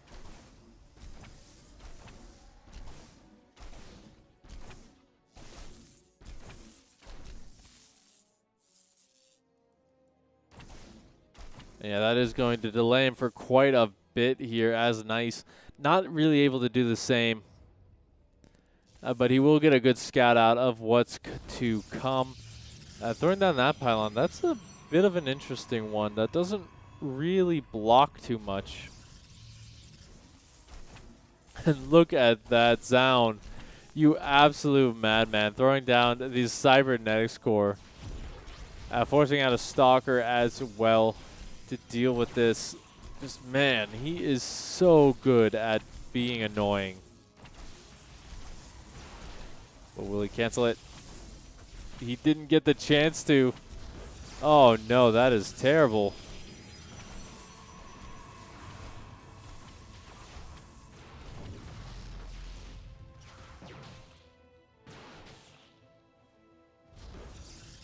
So now both sides actually going into the Stargate play once again. We did see that Nice wanted the Oracle, while Zaun did indeed go for that Phoenix play, which essentially won him the game. But the big thing here is, what will it be from these guys? It's looking to be Oracle from both sides already. So already a bit of a change up. Pretty nice, nice. Question is who has the better control with these guys. Okay, I think Zound might be going for another 2-base all-in. Call it a hunch. Just a small hunch.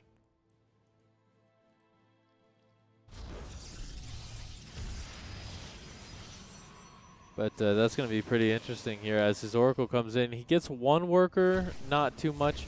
On the other side, though, Nice is getting a bit more damaged. And the big thing is he does scout that is indeed a Void Ray. So now he's got to be thinking, okay, what's coming my way? What is up here?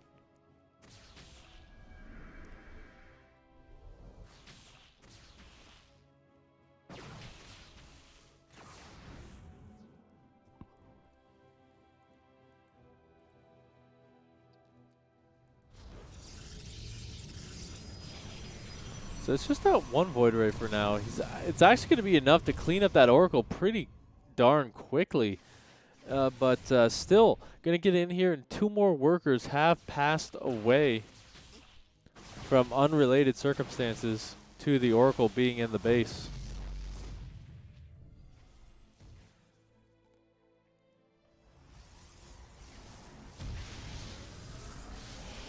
There we go. Now that the shield battery is down, that should help him out quite a bit. Void Ray. And now just kind of hanging out on the map.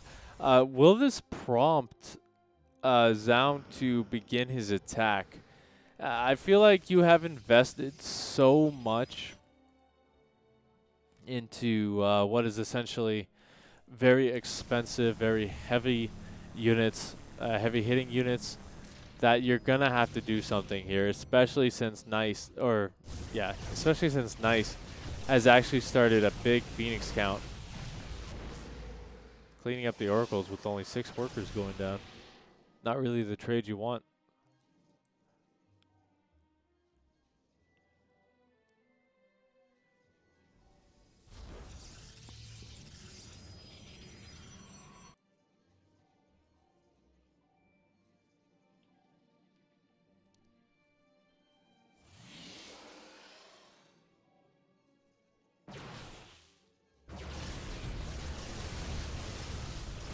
So now in this game, Nice has been the one to get all the like big, huge damage done. It's been fantastic, fantastic to see from him that he's kind of adjusted from that last game. So still a lot going on here as the Oracle going to come in once again, get a little bit more work done. As the Phoenix count though, not continuing to rise. He's going into charge behind this, already transitioning. And actually, Zound is the first one with the 3rd base. I keep getting them confused because there's the exact opposite colors from the last game. So excuse me if I mistakenly call one the other.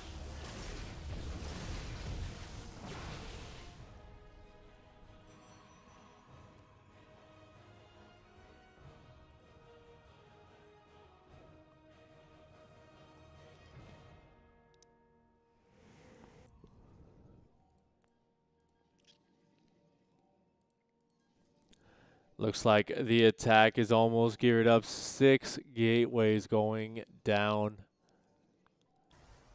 And this is going to be very difficult for Zound to really scout out. He needs to get in there. He does see the additional gateways. I think he has seen the fact that there is no 3rd base either. So that is ringing a lot of alarm bells in his head. He does have Blink, which will help him start to get a little bit of a pick off here from these attacks.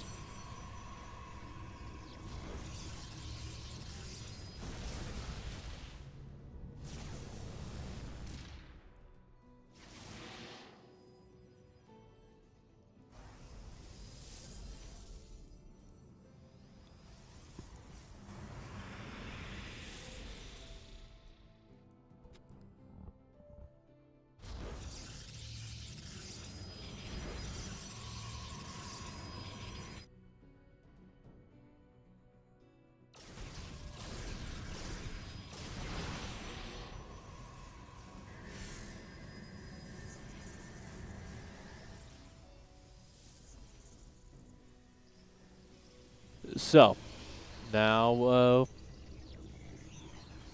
we're really seeing Nice go on the offensive. It's going to come down to the first big fight, I feel. If he can get a lot of damage done, which I think he will be able to, he might be able to close this out pretty quickly here. Good shield going to be popped for both sides here. But already the Stalkers starting to do a bit of work. The Zealots getting on top of that, just keeping those Immortals alive. That's their big job in life. Charge has not yet completed for Zound, so he's really relying on these Stalkers and their Blink ability. The Force Fields doing wonders for Nice. As, yeah, Zound does not have an army to speak of, and 5 with the worker count starting to go down. Nice has equalized the series 1-1.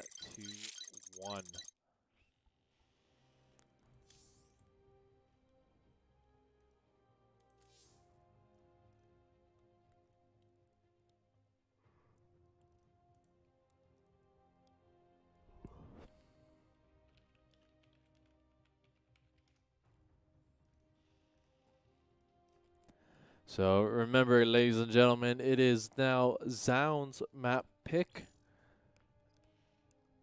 And he's actually just going to make the lobby for us. Hey, works for me.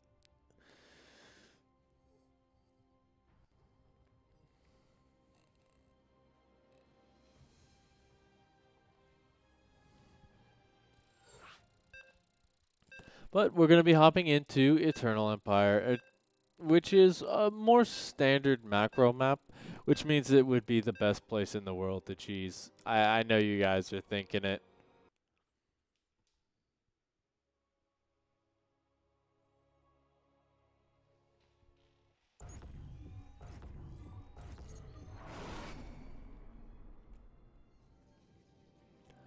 And once again, these guys have color swap, so without further ado, spawning in the top position, he is Zound.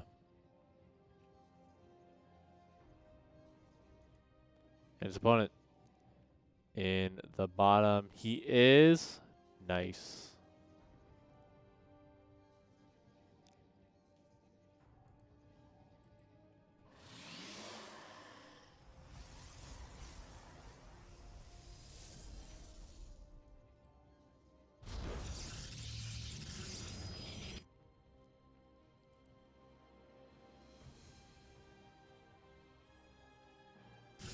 So, what can we really expect from this game? The big thing is that we haven't really seen a any indication that there's going to be a cheese just yet. No probes are hitting out on the map. No one's really going crazy here. Although, you know, Zound, he actually rather Nice has gone for that very fast second Nexus.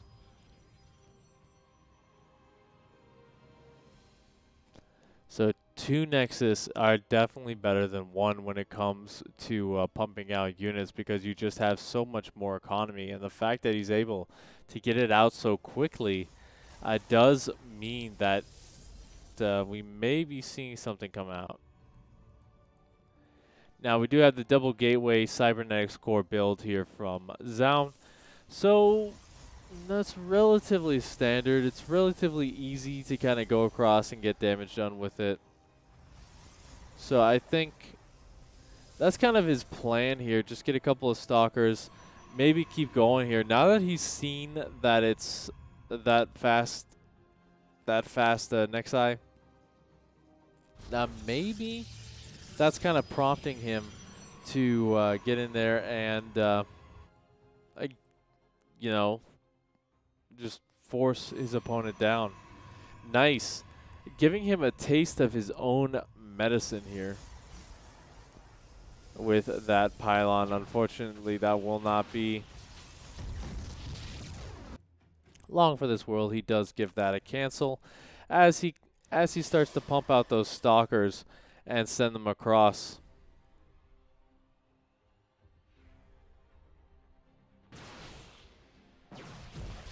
And actually, he's just going to keep those at home. Interesting.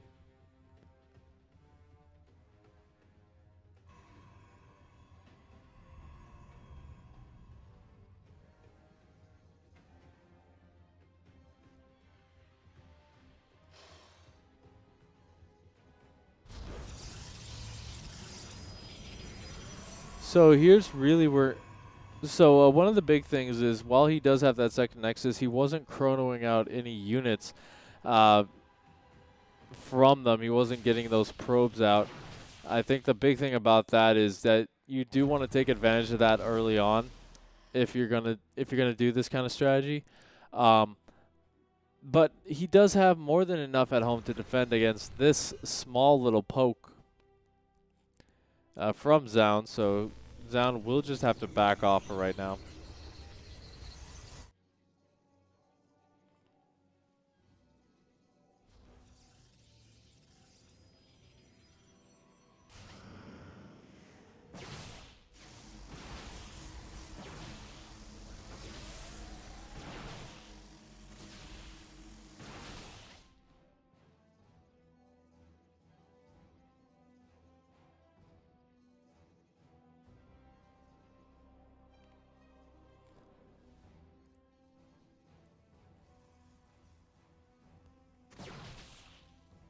So, as you guys can see over there, Zound's going to be very tricky with this game.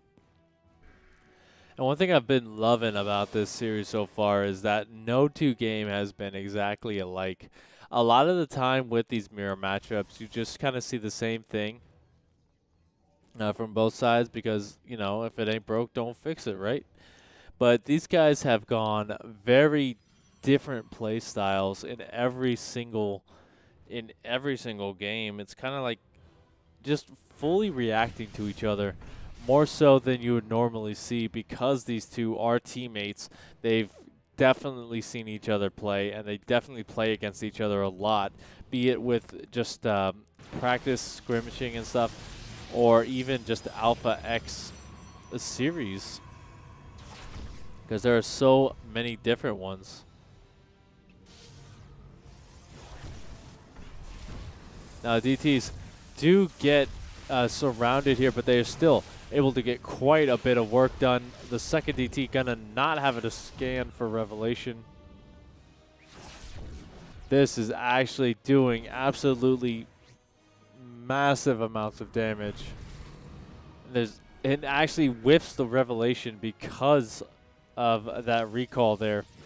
So now there's not actually any energy for these next wave of DTs. This is absolutely incredible here. Nice is going to have to really pull this one out, as he has lost 18 workers for this entire attack.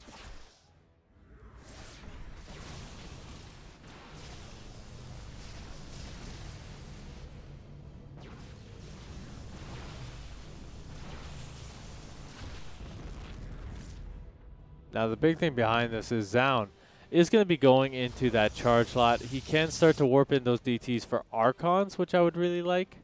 That'd be pretty good. But a little bit too close to the cannon there.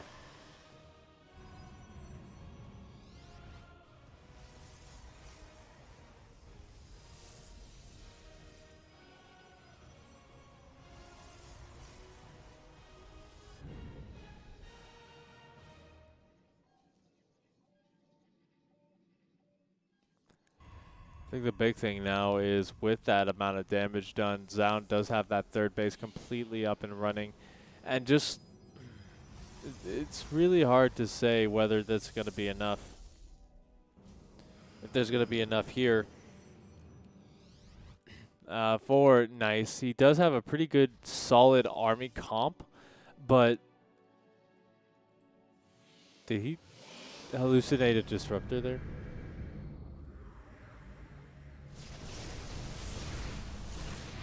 He's making his opponent think that it is disruptors.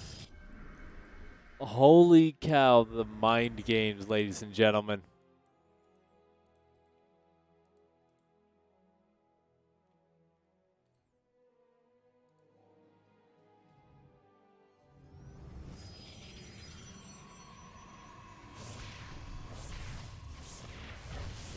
Orca going to be coming in, getting a little bit of damage on himself before getting taken out. The Revelation just going to kind of clip the units here. Now, Zaun does have a pretty big army supply lead. That's pretty nice for him here. He's going to have to utilize that because there is so many Void Rays here. Holy cow. Yeah, you're definitely going to need a lot of Archons with this. Storm is going to help out quite a bit as well. Making a lot of Photon Cannons. Kind of interesting choices here overall. But I don't think it's going to matter here because now Zaun is going to be coming in with everything he's got. He's going to bank a lot on this attack.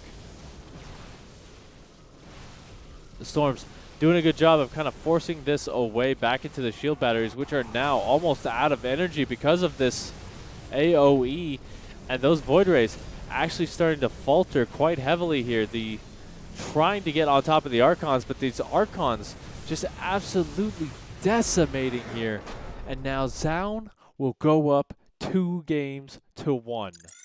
Just an overall massive attack. Wow, that was really brilliant play.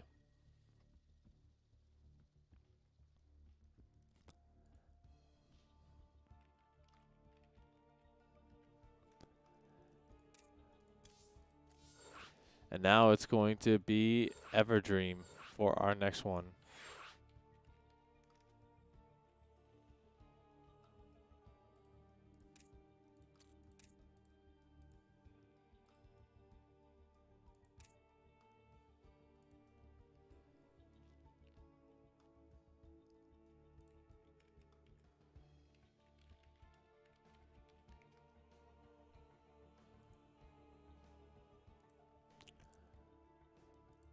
All right, we got the first go-go. We're going to be hopping into this one. So, yeah, remember this one has got the that big path in the middle that you can go down, but you do have to be careful with that because you can't really get through it quite as good until you get rid of those rocks. Just a lot that you have to pay attention to. And I think these guys are going to go do a good job of that. So spawning up here in the top, he's going to be looking to close it out. He is Zaun.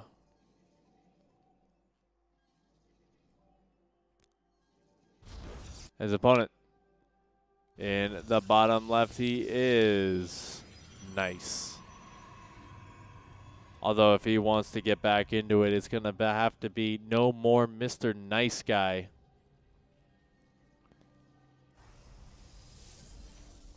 As I feel that Zaun is going to be pulling out all the stops with this one.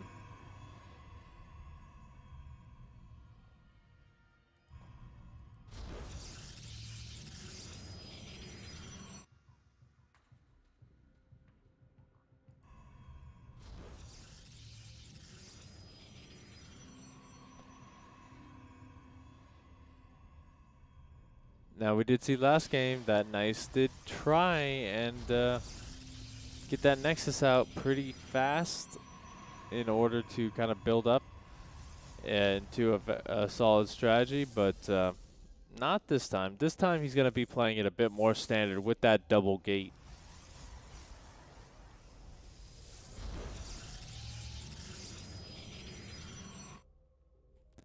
Although now, that's a pretty interesting position.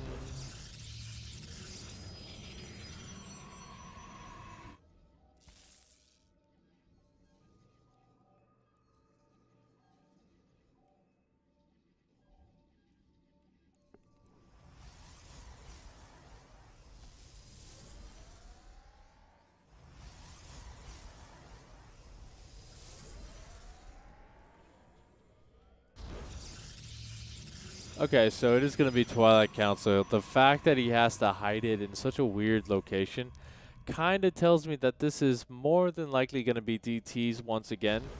It might even be a Depth Glaives if he starts to warp out a couple of those. That can be pretty powerful as well in the early game if your opponent isn't really paying attention. But Zound is going to try and block these off. Might actually get one. Nope.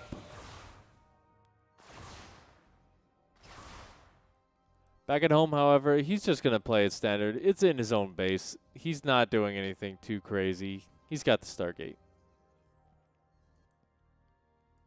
Oh, interesting.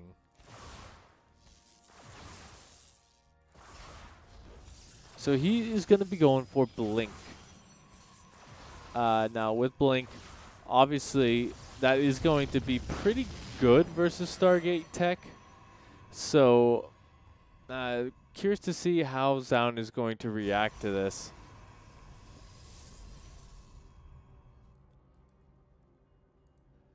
Yeah, you kind of want to be pumping out units in order to deal with this. But now, Nice is going to get picked off in the middle of the map, or at least one of those guys going down.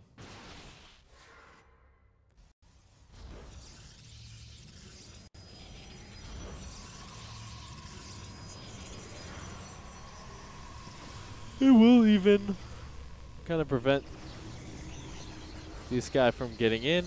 So overall, he's got a solid start. But it's when that blink finishes that's going to be a pretty big tell on how this game is going to go.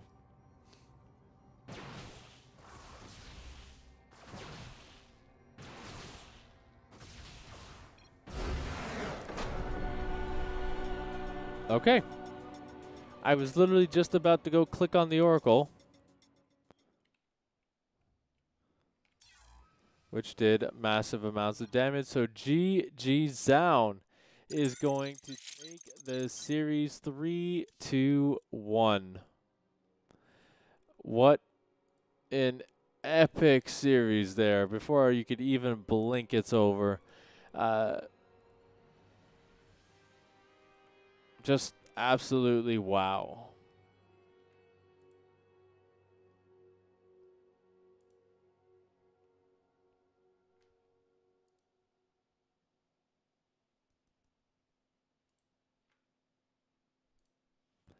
Now, just give me one moment to see if I can find Breaking GG or Vindicta.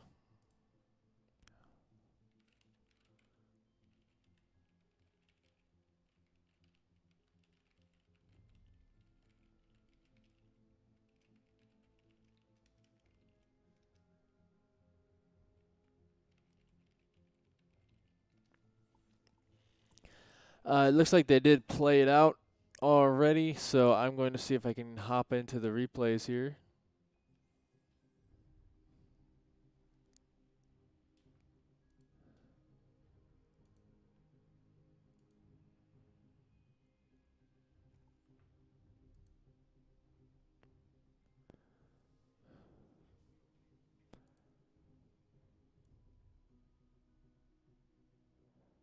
Actually, no, here they are.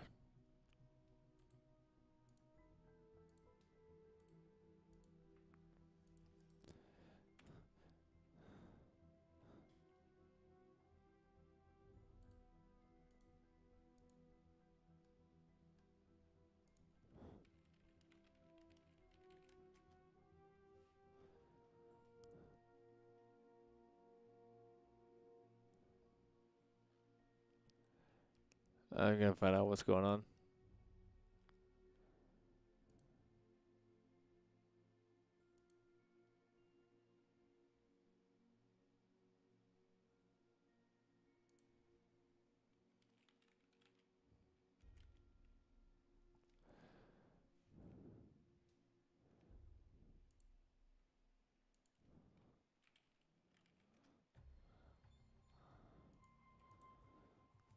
All right, so Major's going to give us the first couple of replays, and we're just going to start from there.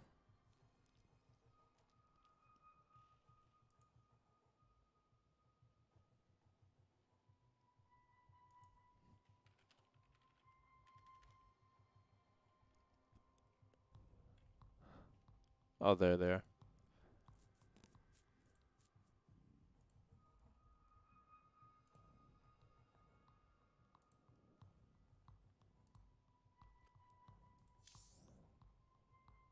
Alright. So let me see if I remember how to do this. Push that one.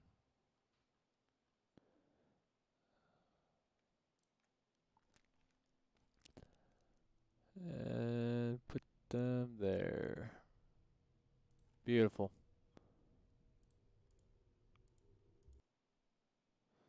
Ah, I clicked the collections button.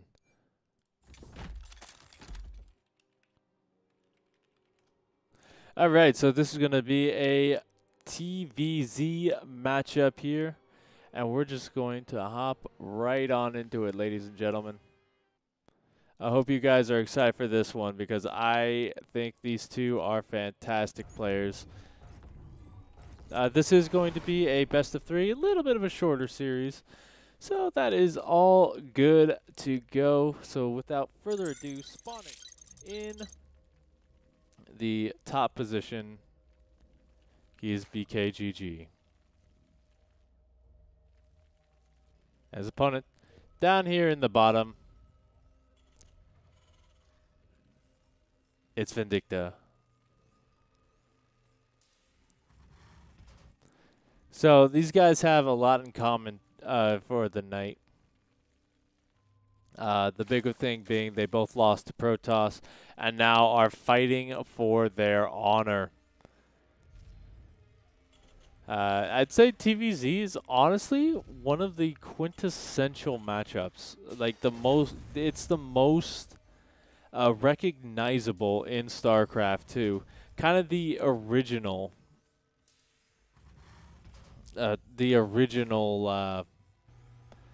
a matchup that you would see. It's really hard to explain, but like even when you're playing versus Protoss, you kind of just have TVZ on the mind.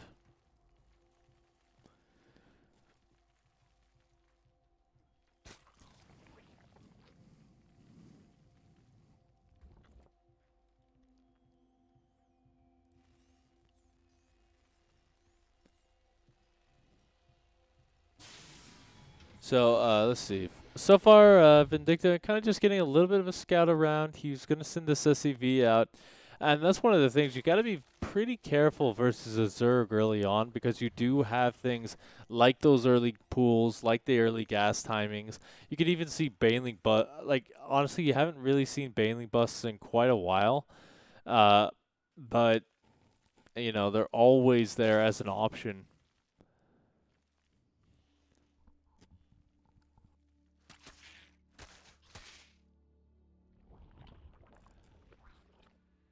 Now, Vindicta does get the confirmation that it was a pool first, so he knows that those guys are going to be coming out pretty darn quickly. Getting his own factory up and just a Marine at home to defend. The Reaper staying at home as well, just in case he wants to defend that CC.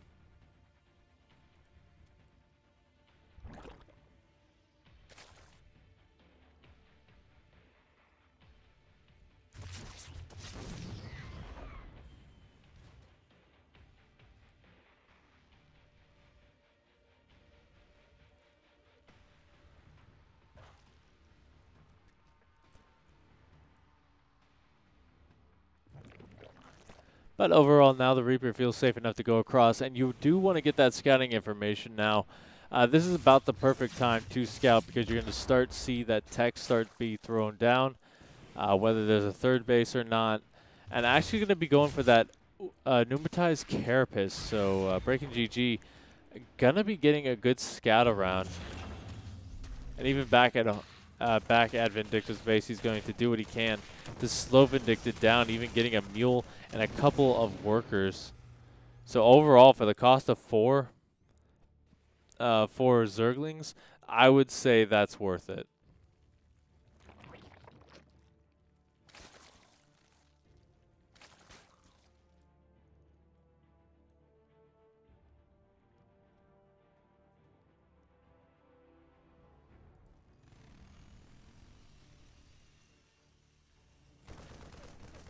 So seeing that Stim is on the way, Vindicta, remember, he's a very aggressive player.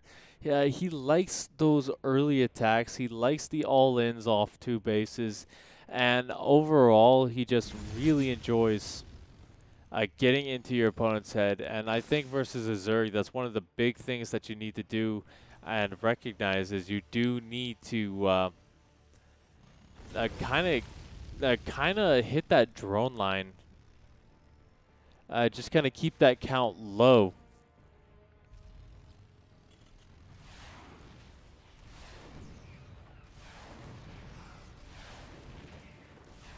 It's not really going to stop this Overlord. The Viking, however, going to get the kill. Not supply block yet, but starting to get there. But this is kind of what I'm talking about. We got the armory building in the back, so these guys are going to be able to morph in. And since he has started Stim so early, he is going to be able to just load up all of those guys and just do a very committed, very solid attack. There's just not much here for breaking GG.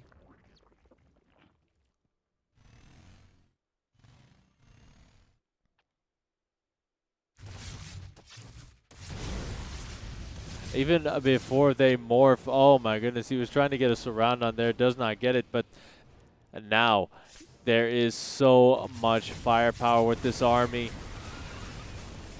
Hellbat's able to just clean up a lot of this, just doing so much damage to transfuse, saving what it can.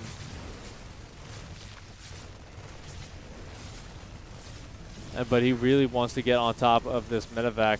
The stemmed Marines doing quite a bit themselves, getting to get themselves a nice queen. Just so much damage. The Baneling Nest not able to morph in. And, you know, he's starting to get cleaned up a bit, but there's still a lot of Terran with this.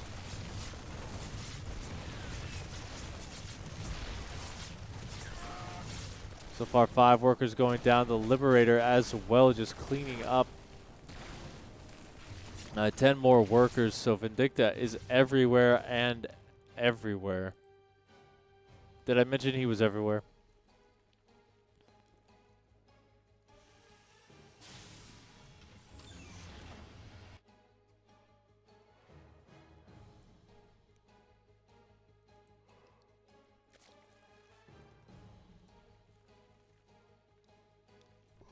So, Vindicta did pretty good damage there. Breaking GG's kind of been reset on the worker count a little bit. Still up to 55, so he's got an okay healthy-ish one, but he really wanted to be up to 70 at this point. Start to get up to that pivotal moment. Excuse me there, where he can just pump out units. Even got a double expand behind this. One hatchery there and another one in the main.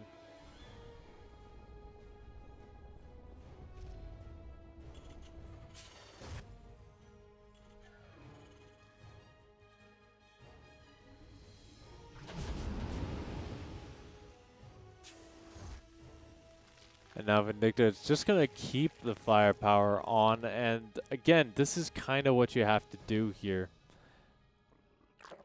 Is keep the pressure on your opponent, force units instead of drones.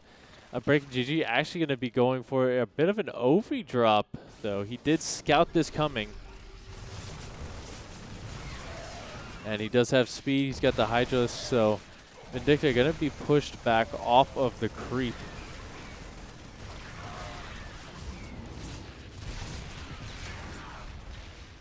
But he will clean that up. The Banelings already getting some good work done. 4 workers going down. He wants to get on top of these really heavily stacked up units. And he will get a bunch of Marines there, so he doesn't waste them. And that's the kind of the important thing.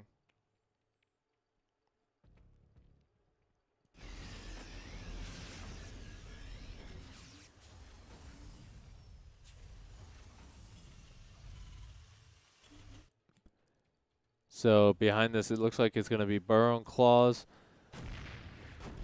Gonna get a siege tank, which is nice. The wall is down, so he will be able to get right on top of these workers for going down.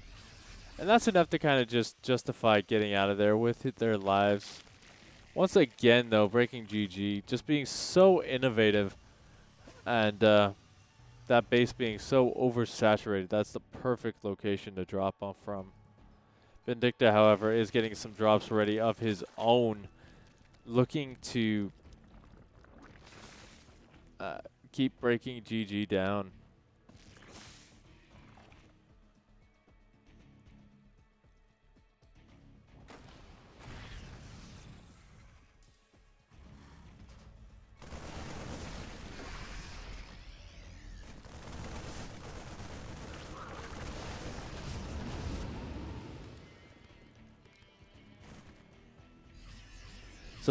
So breaking GG trying to hit in multiple locations, not really able to get in there.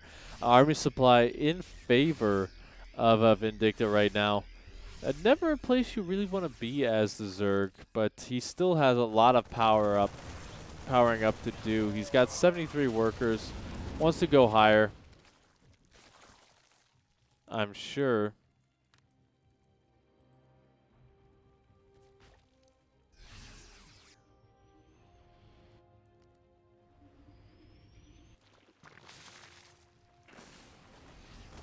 But now Vindo's going to be going for a little bit of a double prong here. Going to see what he can get done. Clearing up some of the creep, which is always nice. You need to keep that back. Otherwise, you're going to just going to get overwhelmed. But with his drops getting cleaned up, I'm a little bit worried for him.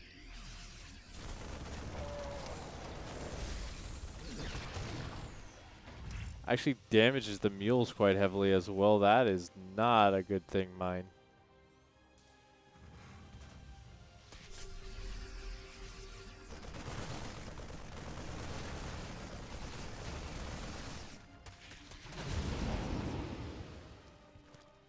Once again, he's just going to be pushed back.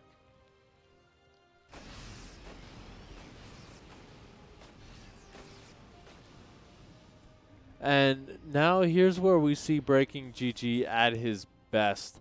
He's got 70 workers. He's getting up, he's getting up to hive tech. He's just everywhere and everywhere. The Baneling's not getting the connections that they need to, but he doesn't really matter because he's just right here on top. 24 workers going down. I don't know how Vindicta is going to come back from this. Looking at that supply, currently a 40 army supply lead.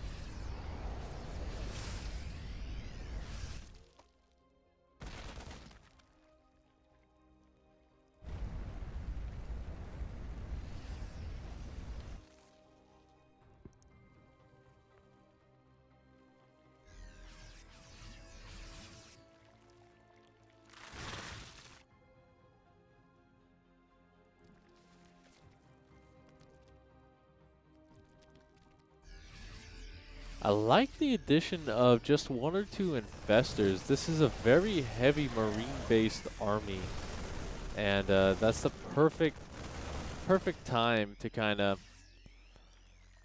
get a couple of fungals in there, just cause massive amounts of damage. Gotta be careful for those widow mines, however. If you're not paying attention to those, you're gonna be having a bad time.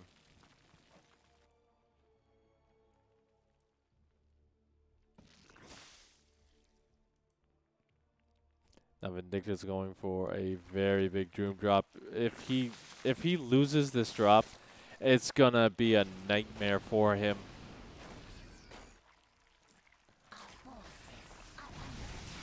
Back at his own base, though, he's starting to lose a lot of those supply depots, so he is going to be heavily supply blocked on all this. So this drop is going to be even more important. 11 workers going down. Great focus fire on those widow mines, making sure that they do not go off. Now, going to get huge connections here, so Vindicta has done enough, and now he's actually just going to get out of there. Wow, he lost so much, so many tech buildings with that.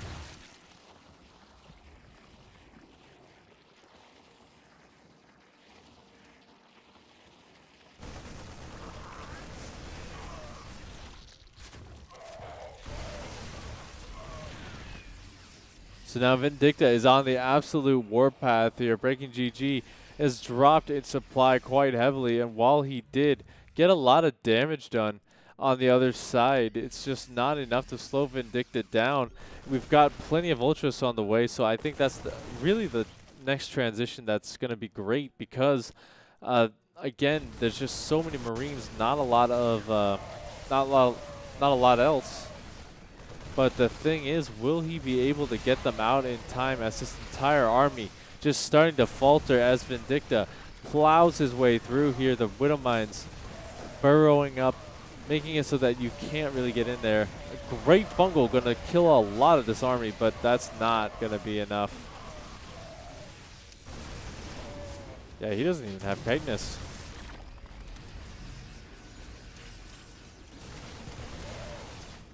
So while he may be able to clean this army up, the thing is, the next one is already on its way. 14 Hydralisks might help out, but these Ultras are just so expensive. I didn't see the number of Marauders that he has. Yeah, this is a bit of a parade push at this point for Vindicta, currently up over double the army supply. And the Widow Mines just keep getting such amazing connections.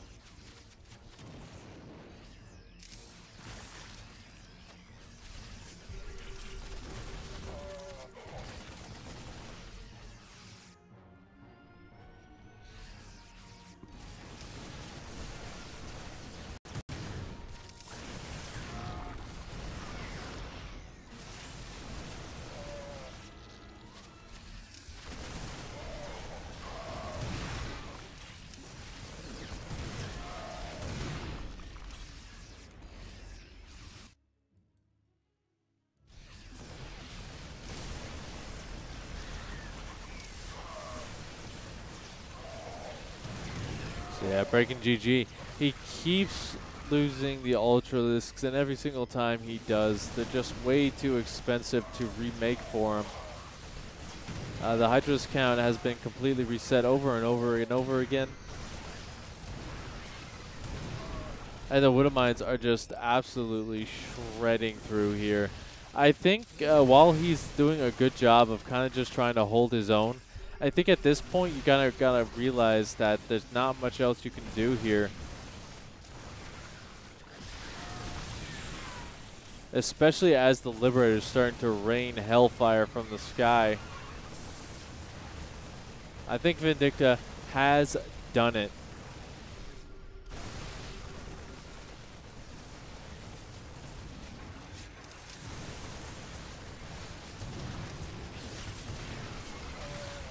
Especially now, Blinding Cloud's going down. That's not the spell that you need.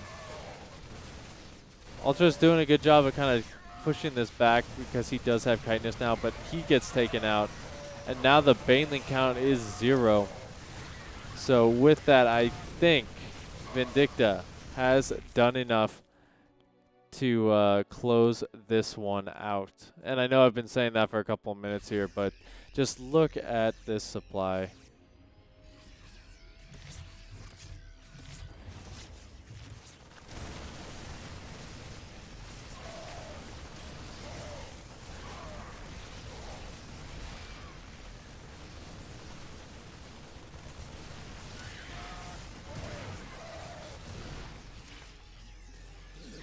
If he kills off this base, that's a lot of the income gone for breaking GG.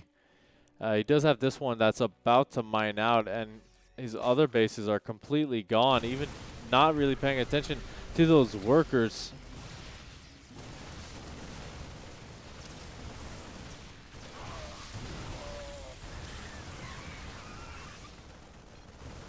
And there you have it, Vindicta taking game number 1 of this series, best of 3. So remember, there's not much else. There is not much you can do if you fall behind. He's going to have to pull out all the stops here. Now, 1 second as well. While I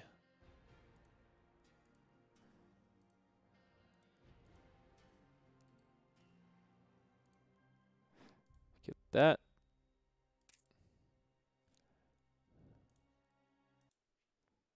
But we're going to be hopping into game number 2 already here on Eternal Empire.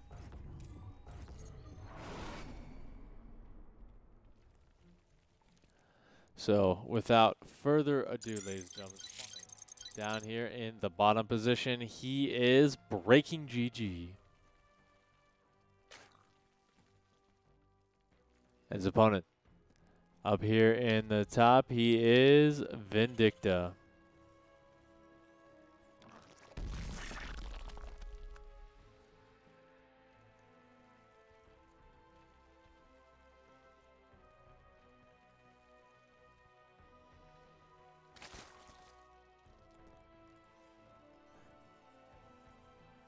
Okay, so the big thing is, what are we going to suspect in this next game? The big thing is, Breaking GG, he does have a lot of options still.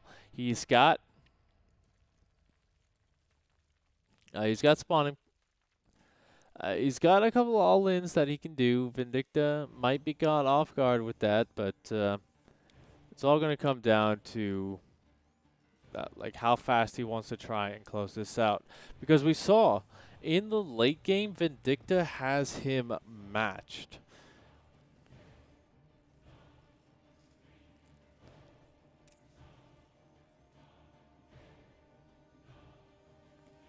So, letting it go that far might not be the best option, is kind of what I'm getting at there, as Breaking GG. You know, he's got that great late game. We saw that in his series right before with the GYZ. But, yeah,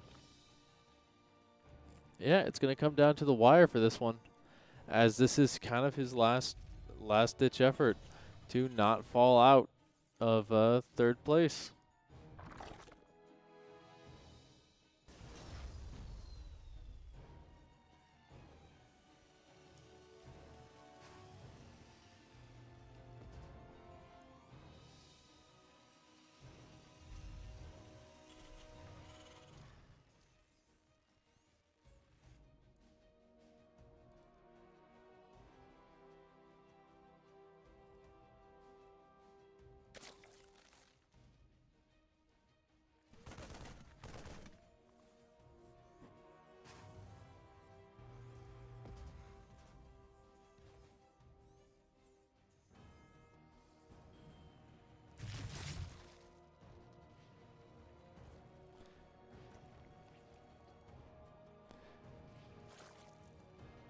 Ooh, so one of the big things now is we actually do have a lair coming down. Vindicta going to be going for that very fast 3cc kind of style, which will be a very good macro boom. But this is pretty dangerous for him as well, because you have a couple of areas where you can hide, like a Nidus. I don't think it would be Spire play, but it's all going to come down to you know, how many gas do we see being thrown down? If he doesn't throw down any more gas, it's more than likely going to be a Nidus Swarm off 2 bases. As the lair is going to be complete, we should be seeing it very soon what he's going to do. Okay, so it is going to be Spire. He just doesn't throw down a lot of gas early on.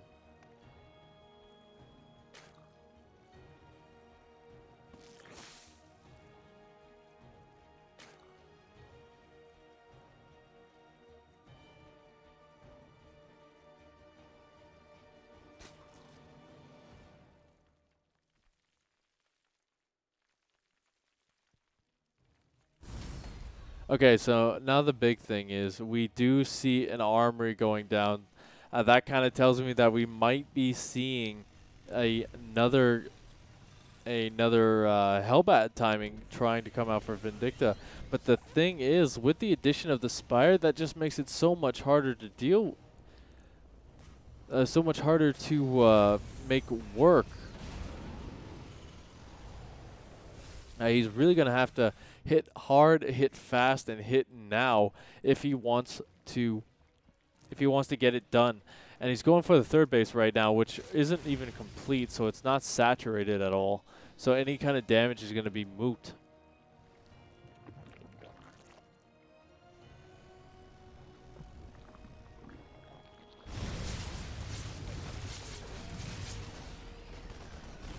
But here we go. The first couple of Mutas are going to be on the way. He's just got to hold out for a little bit longer. No transfusion energy yet. So he's just trying to keep that Queen alive. The Reaper, the only thing attacking it. But a good pull on the drones, just going to make sure that he doesn't lose those. Once the Marines go down, this attack's starting to be a little bit dead on arrival as that medevac goes down as well. The wall is complete, and he's trying to repair it, but he's got to stay on top of that big time as the Mutas are now going to be moving across.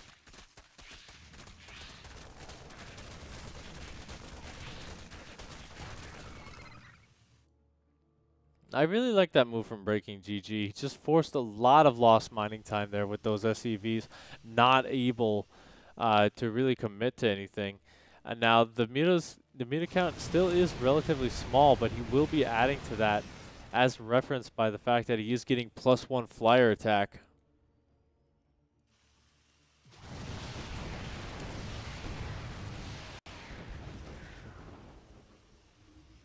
But now Vindicta is kind of trapped in his own base for just a little bit while he gets the proper defense to deal with this.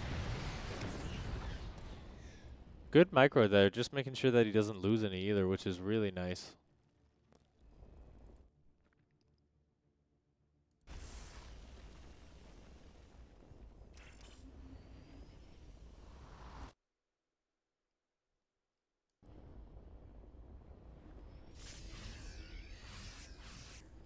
Now, one of the big things about this kind of strategy is that it does really keep you in the mid game for a little bit longer than what's necessarily normal.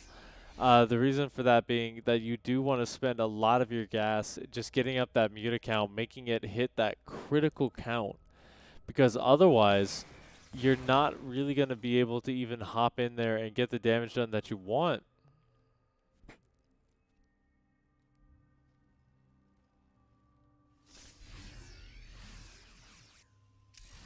So he's just going to dance around with them right now, kind of force Vindicta into different locations. Widowmine count is starting to rise, which is pretty nice for him. I kind of just a stay off my lawn kind of deal.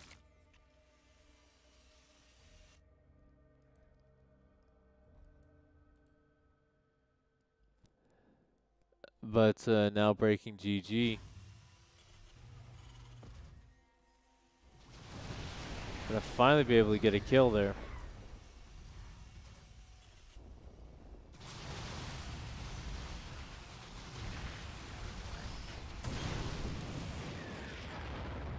Okay, 4 workers for 1 Mulus. That's definitely a trade I would take.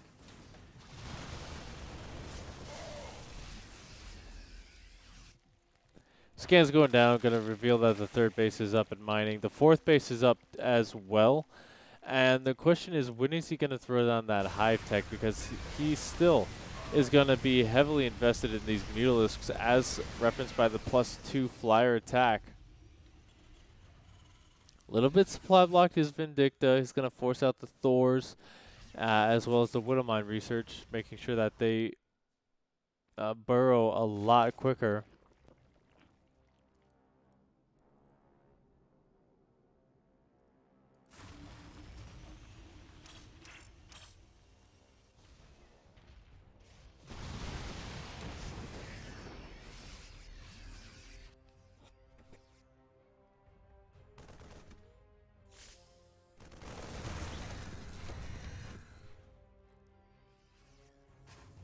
But yeah, Breaking GG just keeps getting in there and finding these little areas to damage. He's just poking and prodding around. It's just really good. But Vindicta, you know, he's pretty good about keeping his units where they need to be. He's not really losing too many SCVs for this, although, you know, losing any SCVs at this point, you don't really want to be doing that because you do want to be out on the map, attacking, moving out. Especially at this point, when you start having all these upgrades kick in, when your army supply is at 105 to 93. And especially you want to hit before all those Banelings pop out.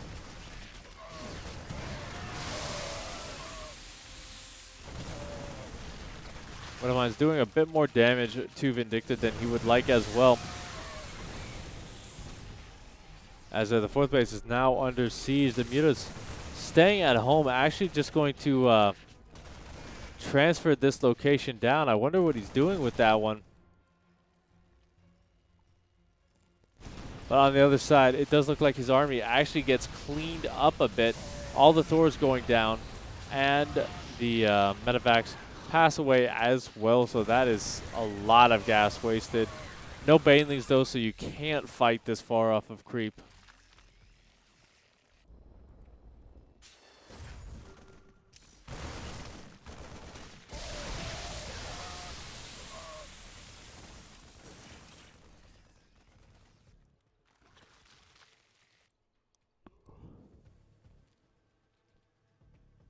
Well, yeah, Breaking GG.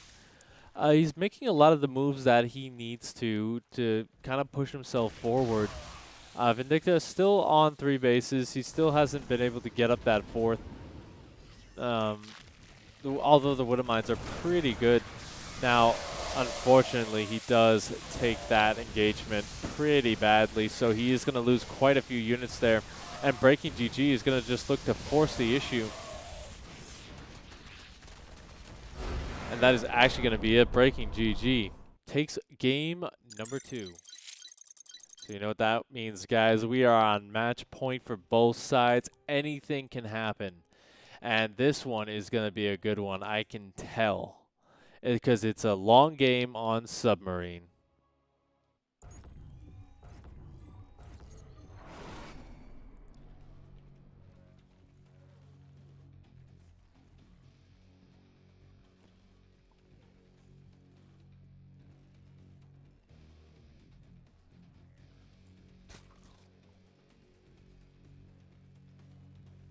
Without further ado, ladies and gentlemen, spawning in the top position, representing Alpha X, he is Vindicta. And after that game, I'm sure he has a Vindicta against this guy. He is representing Alpha X, Breaking GG.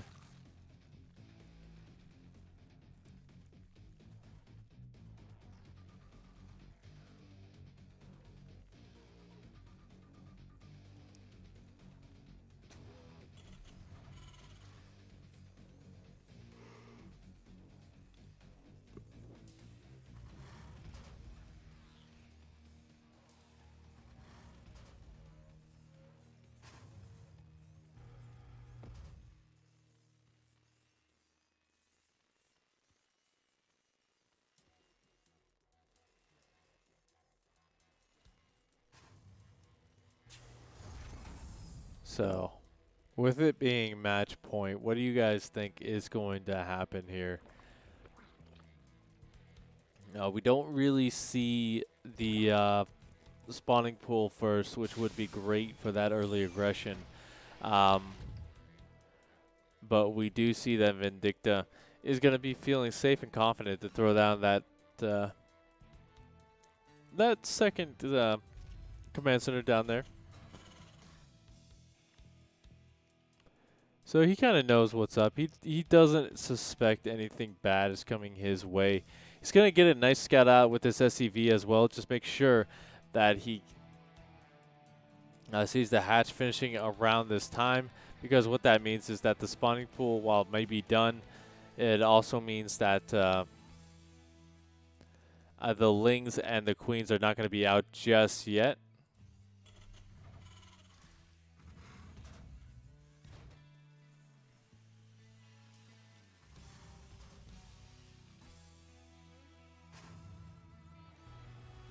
And behind this, we're actually going to be seeing a 2-1-1. This is a build that has really stood the test of time because we're still seeing it 4 years out and like 20 bazillion patches later.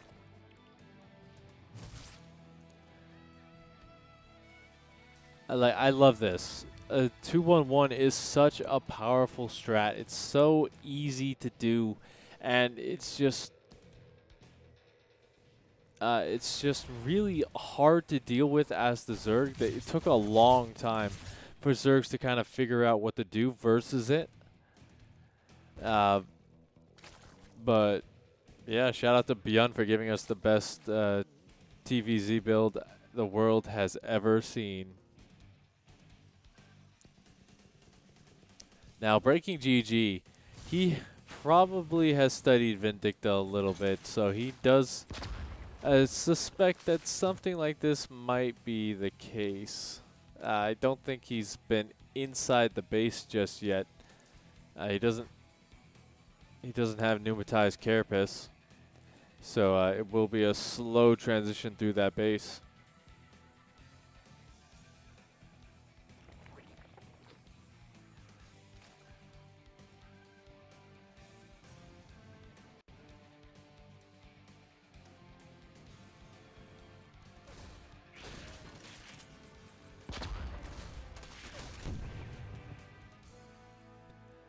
But yeah, the big thing now is this is a build that you do need to kind of get in there and scout. Otherwise, you know, you're going to have trouble with it. Although roaches are a pretty good early game counter, the thing is they really just start to lose their luster as the game goes on. Those upgrades just take so much. Takes so much firepower out of them.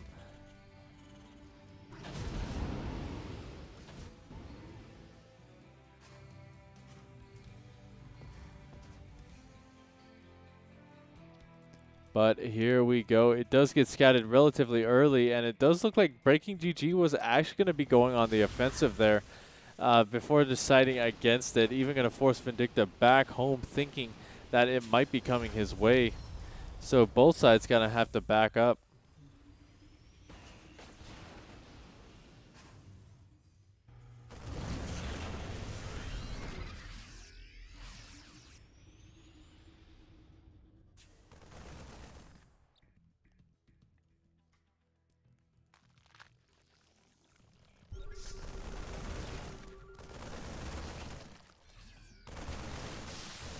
But yeah, Vindicta has to get a couple of stims in there, so his units are pretty much in the orange. Not where you want to be at this stage of the attack. So now these roaches just going to be able to just kind of dance around and clean this up.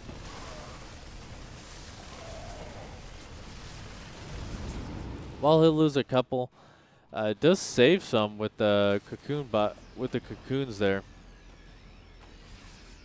Yeah, Vindicta is going to have to just slow down and heal up his units, because if you keep going in there with orange and red health units, you're not going to get there. You're not going to get any damage done. Getting the creep, though, is pretty nice. I like how he's kind of forcing the respread there.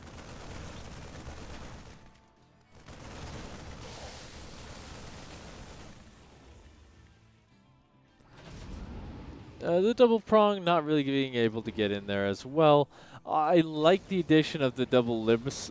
Double libs are just fantastic. But the roaches really doing their job. Just kind of forcing it back. Not really getting a ton of kills because there's not a lot of DPS with them. But it's still more than enough to push this back. And every time you get pushed back, you're just able to build a little bit more and defend it a little bit easier, honestly. So overall, fantastic defense.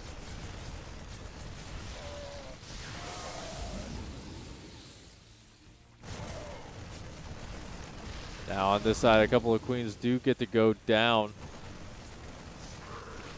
And now we see that double prong harassment that Vindicta is so well known for. He is just everywhere, getting more queens, more drones.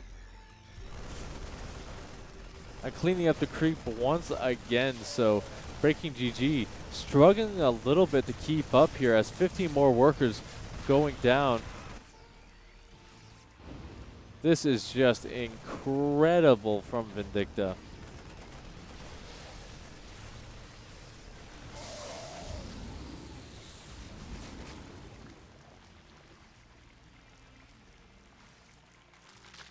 Look at that, even just trying to save the creep highway here for his units. Now, Breaking GG has quite a large army. There's a couple of siege tanks with this, so it's going to be a little bit harder to break this position, but the big thing is, like, if you can get in there and take out that third base, then you are way back into it.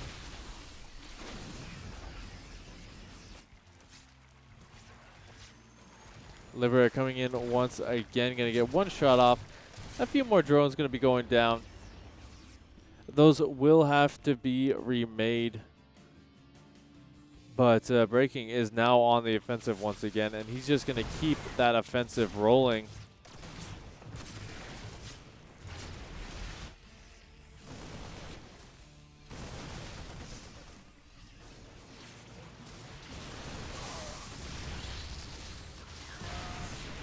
Although he does need to be careful not to take so many siege tank shots because he's going to lose way too many of his roaches when he does that. So Breaking going to have to back off. Once again, the army supplies are actually relatively even now. It was pretty heavy in Breaking's favor for a bit until this attack. This is kind of what I meant as well. You can see that the upgrades just scale so much better with those Marauders than they do for the Roaches. Even taking a couple of biles there, though.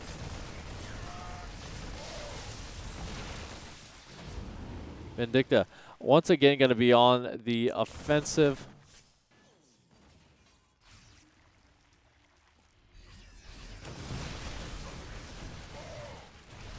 But the big thing is he just keeps getting kind of pushed back by these biles, and the siege tanks not really able to get the shots off that they need, even though they are getting some pretty nice ones. Just never enough to kind of finish things off.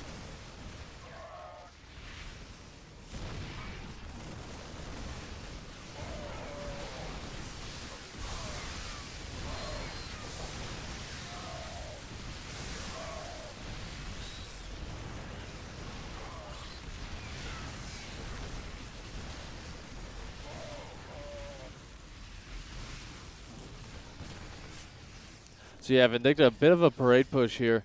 Just gonna try and keep the momentum going, but the thing is, the roach count just way too high. And now it's kind of this little seesaw back and forth between these guys. Ooh, just barely missed that last one.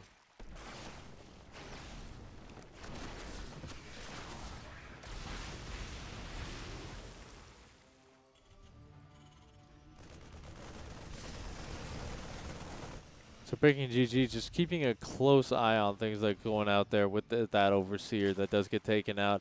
Now this is an interesting strategy. Double Infestation Pit.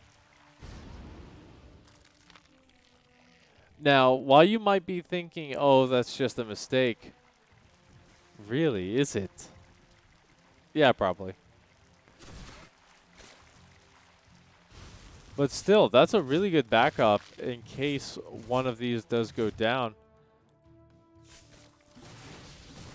And the thing is, Vindicta, he's not attacking with his whole army anymore. He does get the hatchery, which is pretty nice,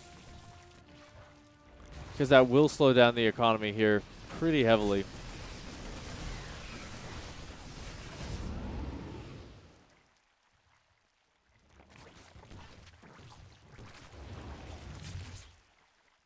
But still breaking. Just really kind of just trugging along here. Trudging, rather.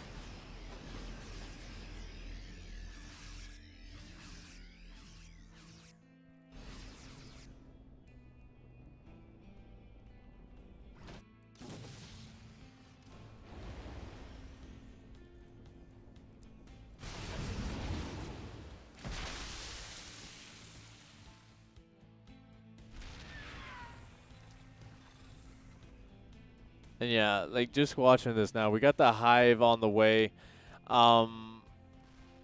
Vindicta still ahead in a lot of ways. The army supply, the income tab, etc., etc. But the thing is, Breaking GG has not been attacked for the last couple of minutes, or last minute or so. And now, even though he's kind of trading out these roaches, he's kind of just replacing them with something a little bit better.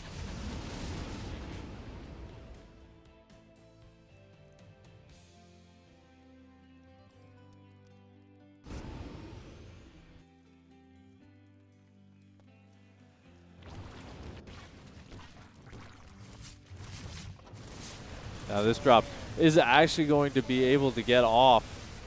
The Queens, however, are going to try and make sure that it does not leave that position. Although they do get taken out there. The Hive is under fire. Spawning pool a little bit poked and prodded there. So, you know, he did lose a lot for that.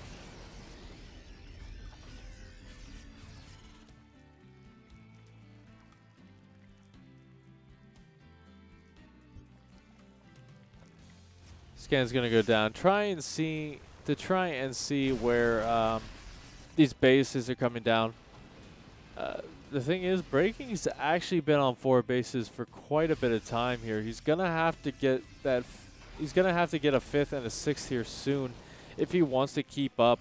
Because the thing is, he's mining out like 8, 10. He's losing a lot of potential income there by not expanding.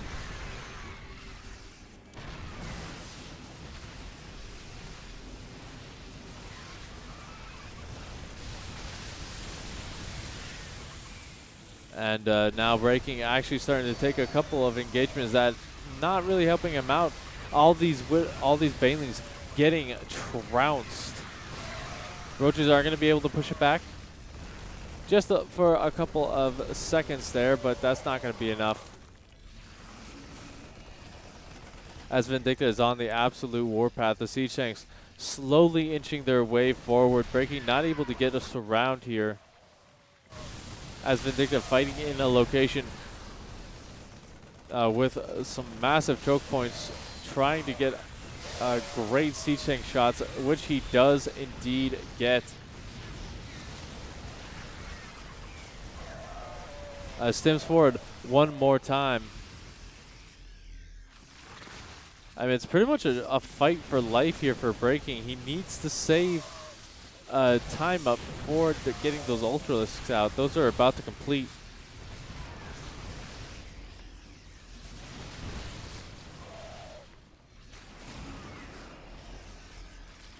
A little bit of a parasitic bomb there. That's helping out. That's actually making sure that those medevacs are pretty well weakened. And the thing is, these Ravagers keep getting on top of the Siege Tanks here. The thing is, looking at that army supply, it's currently 88 to 62. And the thing is, Vindicta is on 5 bases.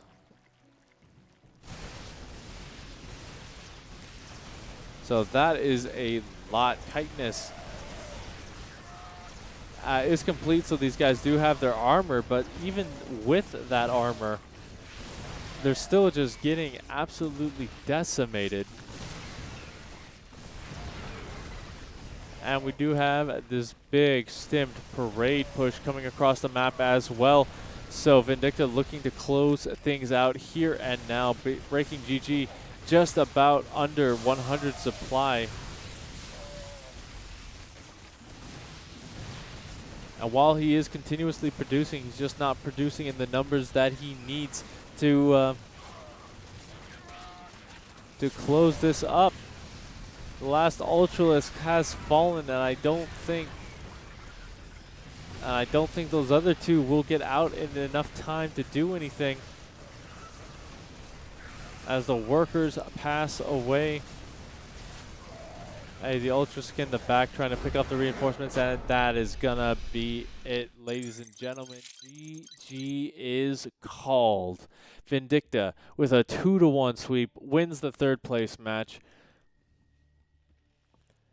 Congratulations. But you know what that means, guys. That is going to be it for us here on the cast. We'd like to thank you all for tuning into the Alpha Scrims 17. I've been Passer, and just some amazing games. I hope you guys have enjoyed them as much as I have. If you like what I do, you can check me out on my Twitter down below at Passer2300, or you can check out Alpha X for all their amazing content over all of their different platforms. Trovo.live, Twitch.tv, the easiest one, I can't remember it, and Africa.tv. So many great places to go for StarCraft action, but that's been me. I've been Passer, and this has been another great event. So we'll see you guys at the next one.